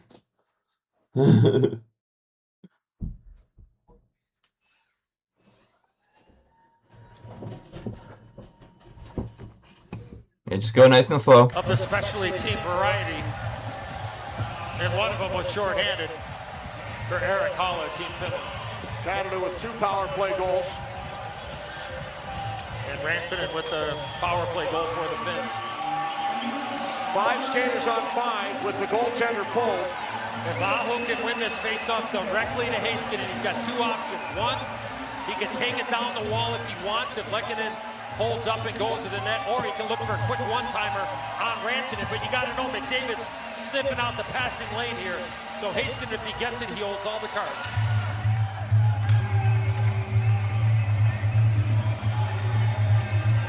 McKinnon and Aho.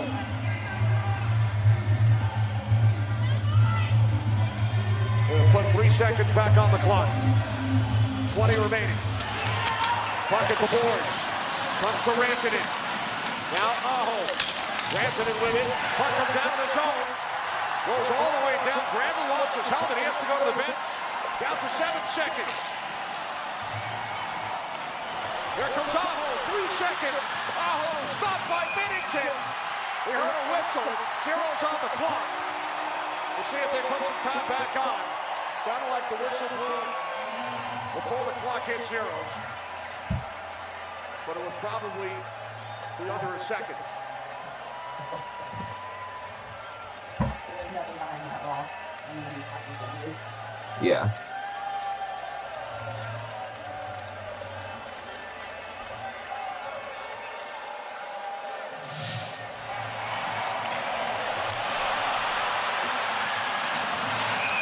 Referee Devin O'Rourke over at the scorer's bench. You can see Bennington trying to get it out of his glove as quickly as possible. He did not want that whistle.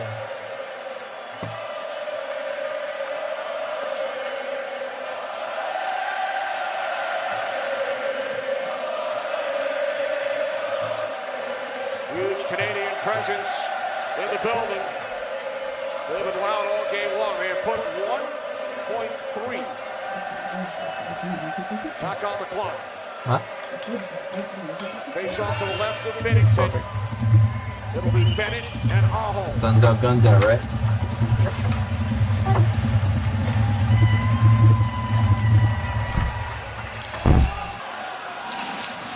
Canada will play for gold on Sunday.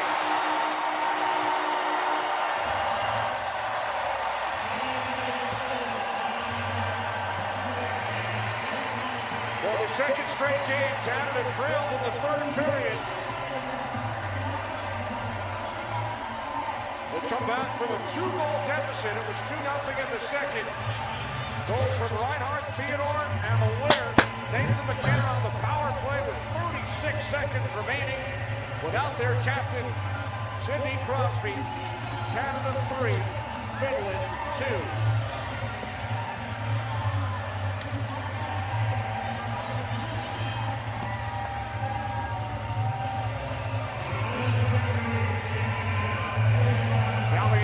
By the Finns, who will be back on the ice tomorrow in the bronze medal game. Over the last 2 periods, Eddie, Canada outshot Finland 31-9. A little bit of a push by the Finns to start the third period. But a lot of one and done when they did have any offense. And you gave the numbers, Kenny, and there really wasn't a lot the last 2 periods. When a team is stacked like the Canadians, you got a 2-0 lead. Bush, we talked about it all tournament. You gotta try to make it 3 and 4-0. You can't try to sit there and try to win the game 2-0 or 2-1. Yeah, and give credit to UC Saros. Binnington very good in this game. He made some timely saves at the start of there, but from Saros, he gave his team every chance in this game, but the Canadians were just too much. You could feel the ice was tilted from the middle of the second period on. I mean, a lot of McDavid, McKinnon, and Celebrini with Taves and Makar, and just too much for the Finns to handle. Canada awaits the winner of the United States and Slovakia. Face off in just under 2 hours on NBC. Canada remains perfect here in Milan. We've seen John Cooper do this a couple of different times. It's just the Cliff Notes version of this. To get from here through the mid zone, which is the media zone, and then some players get tested after the game to get to their locker room. The guys that get all the way through, it might be 35, 40 minutes by the time everybody gets through to get to their locker room. Which is probably, Kenny, we've walked it a couple of times. It's got to be at least a 12-minute walk, right? We were not on skates. Well, is that right or not? Like, I mean, at least 10 minutes to get to the locker room. From the ice surface to the locker room, probably around 10. Yeah, so the reason he huddles up is there's a pretty good chance that they're not going to all be together at the same time here in the next 10 minutes like they would in a normal setting. So that meeting would usually happen behind closed doors. They do use a closer locker room between periods, but pre-game and post-game, it's the locker room over by the practice ring. United States and Slovakia, 3:10 Eastern on NBC. Canada in come from behind fashion. They trail 2-0. McKinnon with the game winner late. For the Olchek, Brian Boucher and Catherine Tappan. I'm Kenny Albert. We'll see you in a couple of hours for Team USA and Slovakia.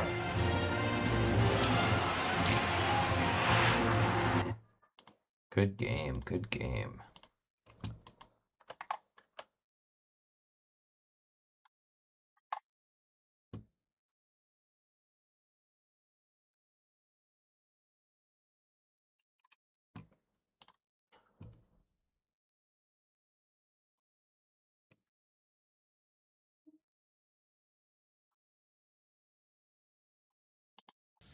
In a more divided and uncertain world, your success will unite Canadians from coast to coast to coast and remind us that we are part of something bigger. A few moments later. Jack Hughes wins it! The golden goal for the United States! All right, so let's talk about the Winter Olympics really quick, because to put it shortly, we just witnessed the Miracle on Ice 2.0. America defeated the communists again, and for the first time since 1980, the U.S. men's hockey team has won the gold medal at the Winter Olympics, and quite fittingly did so by defeating the People's Republic of Canada in the finals. So, you know, the first time around, we took down the Soviet Union. This time we beat their diverse gay cousin, but same situation, okay? A pretty glorious...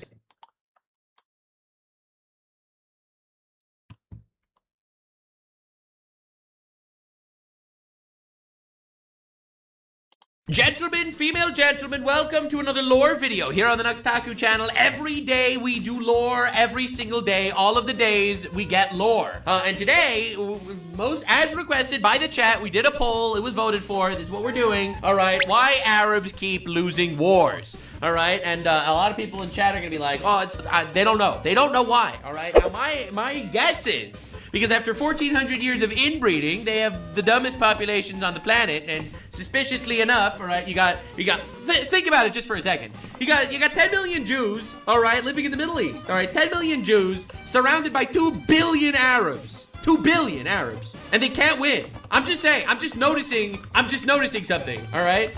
80 IQ guys, 2 billion of them, surrounding 10 million guys with an average IQ of like, I don't know, 100 plus.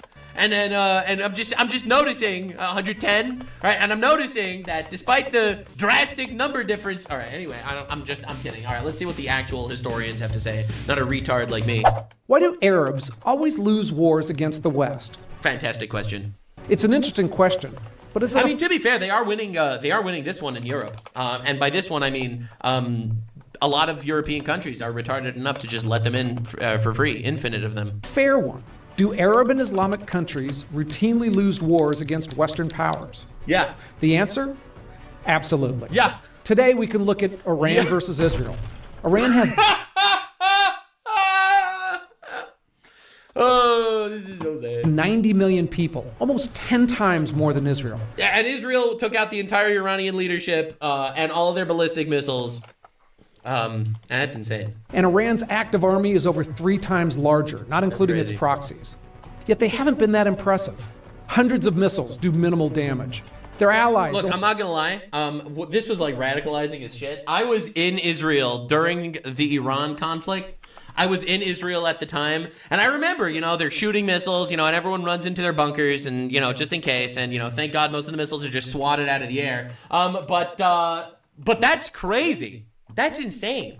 Only escape. They're not Arab. Well, the Islamic regime is Islamic. Death by hiding in tunnels, and even then, not successfully. Their dying leaders throw sticks at high-tech Israeli drones and lose their hands to Israeli-made pagers. Arab nations have failed at defeating Israel since the day it became a nation. Yeah, that's like people talk about like the Crusades, and it's like, yeah, obviously the Crusades were a massive victory against Islam. But the craziest thing is, and I think this is the wildest part, it's the fact that it's the fact that there's 2 billion of them versus 10 million Jews, and they've been trying for 70 years. Oh my God. It's almost like Allah wants them to lose the wars, I would say. They've also fallen to the Americans, the British, and the French.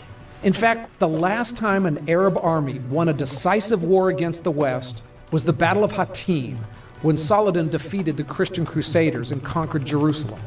That was in 1187 AD. So what's going on? Wait, they haven't won a war since 1187? Oh my fucking God. Sorry, I shouldn't laugh. I'm so sorry for you guys. That's wild.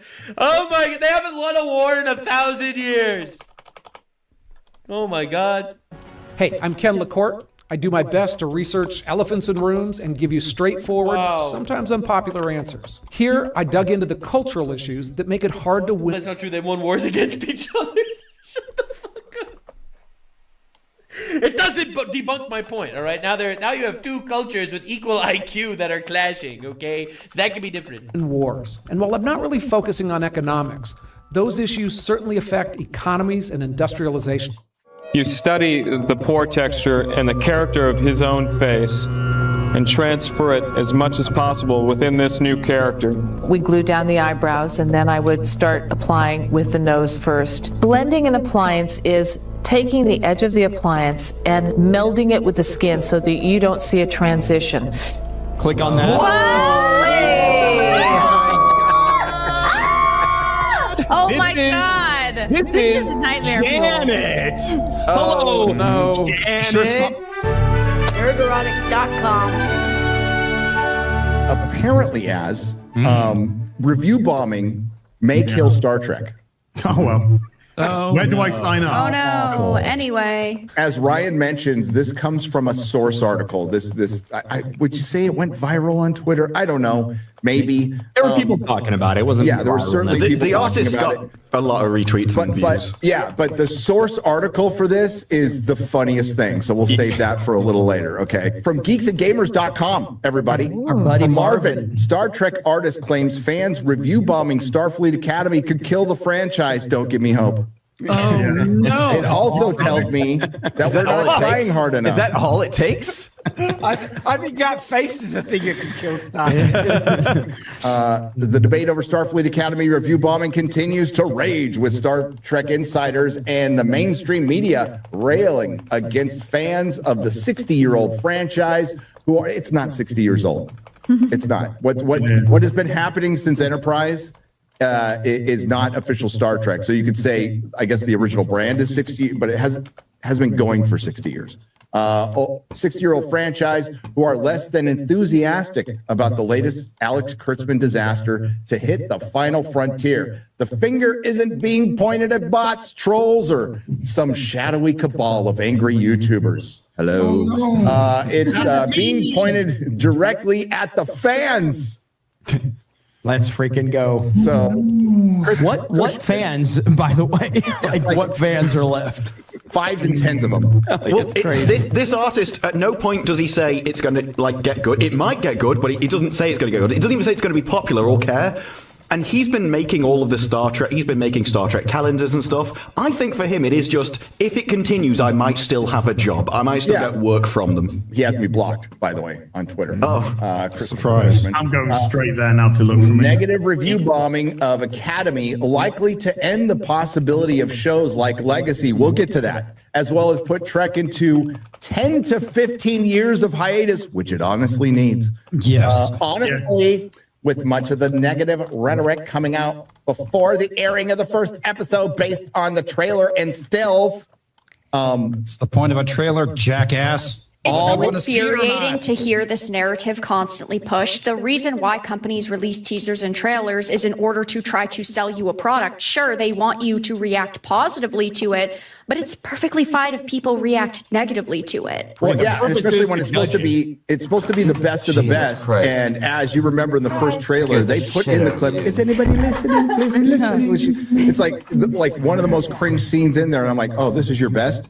And it turns out we were right. So as usual, any fan who saw that, like, wow, this is your commercial that shows the best of your series. To be honest. And it looks really gay. And now that we've watched 7 episodes, it's really gay. Because it's pretty gay fetish now. It's not a Star Trek. It's just gay fetish. That's all it is. It is. We got fucking foot fetish going on. We've got all this fucking gay shit going on. There's zero sci-fi whatsoever. There's zero story. Last episode had no story. No Zero story. It was their spring break. I don't know how you got a 50-minute review out of it. I'm like, what are you doing? But there was go a on warp tangents? slug. That's sci-fi. Yeah, there was a yeah. Excuse me. When the 1992 space movie has better sci-fi than fucking Star Trek, you know, And you're it's in less gay? Yeah, and less gay.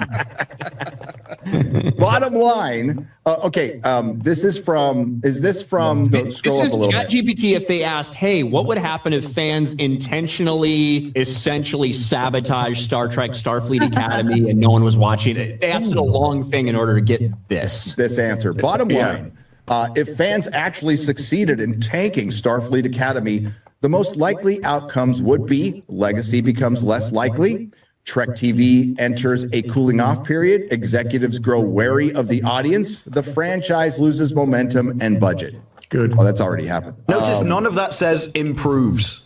Like, you might get good Star Trek at some time in the future. And he actually made a second post under his original one, which was literally, I've criticized Starfleet Academy as well, and for the destruction of the original storylines. And he just wants it to limp on in its same sorry state for as long as possible. If you click on that tweet, like his tweet, I think you'll see his second tweet, which that he does say that I've criticized things as well, but only when it comes to destruction of the original storyline. This is 1,000 years in the future, so there's no worry about that. If you don't like, don't watch, and essentially stay silent. But the more impactful line, if you go down, is the first one right there. No. If Trek fails, fans will have an equal share in that outcome. So basically putting half of the onus on Star Trek failing as an IP because of fans, because fans are voicing their opinions. And this is a dude who does like technical art, like ship diagrams and random things like that. He has worked for the franchise as well as others in the past. But what an obtuse statement to make. To say that fans complaining about shit being shoveled down their throats, it's their fault because there's a chance that we might get slightly better flavored shit in the future. Like, what are we talking about? It's emotional blackmail, and they put it's really the creatives that are in charge of this franchise that are at fault, that they're making a product that nobody wants to consume. It's not the fault of the fans or the people watching the show. It's your fault as a fucking creative that you're creating shit. Yeah. I mean, review bombing is such a bullshit narrative. It's just people expressing how they feel. And then somebody, whether it's a writer, a director, a producer, not receiving that criticism positively because they take everything so personally and they think everything is a direct attack on them instead of going, maybe we just didn't write something good, or maybe this just doesn't resonate with fans. But instead of actually owning up to their mistakes and taking a little bit of accountability, they lash out and they blame everybody else. And to Christopher here, I'd say, Christopher, don't be so naive, because Alex Kurtzman himself has said it's not about promoting Star Trek. It's about using it as a platform for our messages. Yeah, it's a vessel for propaganda. He's never making Star Trek. This isn't Star Trek. Jesus Christ, can these fucking Egypts wake the fuck up? Well, Christopher, he doesn't say that the problem with it is that it's being bad, or even that it being bad and continuing is bad. It is literally, if it goes on hiatus, that's when he deems it to have failed. As long as it limps along in some zombie-like state, pumping out crap for long enough, then maybe eventually it might look out on a good series, is essentially his argument. It's all to save his job. If you're an actual Star Trek fan, nobody likes this shit. And believe me, I've heard from plenty of people who work on the fucking show who know it's shit. It's been going on for almost 10 years. So we can't it's just around the corner, guys. We're going to get a good show around the corner. I wanted to read this last part here. Ironically, the best way to get Star Trek Legacy would be to demonstrate that Star Trek as a whole is still worth investing in, not to prove that even devoted fans will abandon it. That's up to Kurtzman to prove that, which he hasn't done. And stop with the manipulation and dangling this out to the fans that they're going to get Star Trek Legacy. They're not. It's emotional. There is no chance you're getting Star Trek Legacy. It is not fucking happening. 100%. Alex Kurtzman had a choice. He could have chose Academy or Legacy. He chose, of course, his own work because that's what he wanted to do. And he did it because he was embarrassed by Picard season 3. The only reason the AI says that is because it was led down that garden path by the question. Yes, it's by his manipulative question. Yes. Yeah, the question basically said, if it continues, you will get Star Trek Legacy. It fed it the answer it wanted. It did, but it's also from the source article that we're going to get to that they're going out there. If you guys want Legacy, you can't review bomb Starfleet Academy. You're not getting it. You're not ever getting it. There was a chance, but Kurtzman said no. You also have to ask, though, if you review Starfleet Academy positively, that will just, and you watch it and you get loads of views, they'll just make more Starfleet Academy. They won't think they need to change. They'll just think, oh, that means you like what we're doing. We'll give you more of this crap. They wouldn't give you Legacy in any realm if Star Trek was doing well.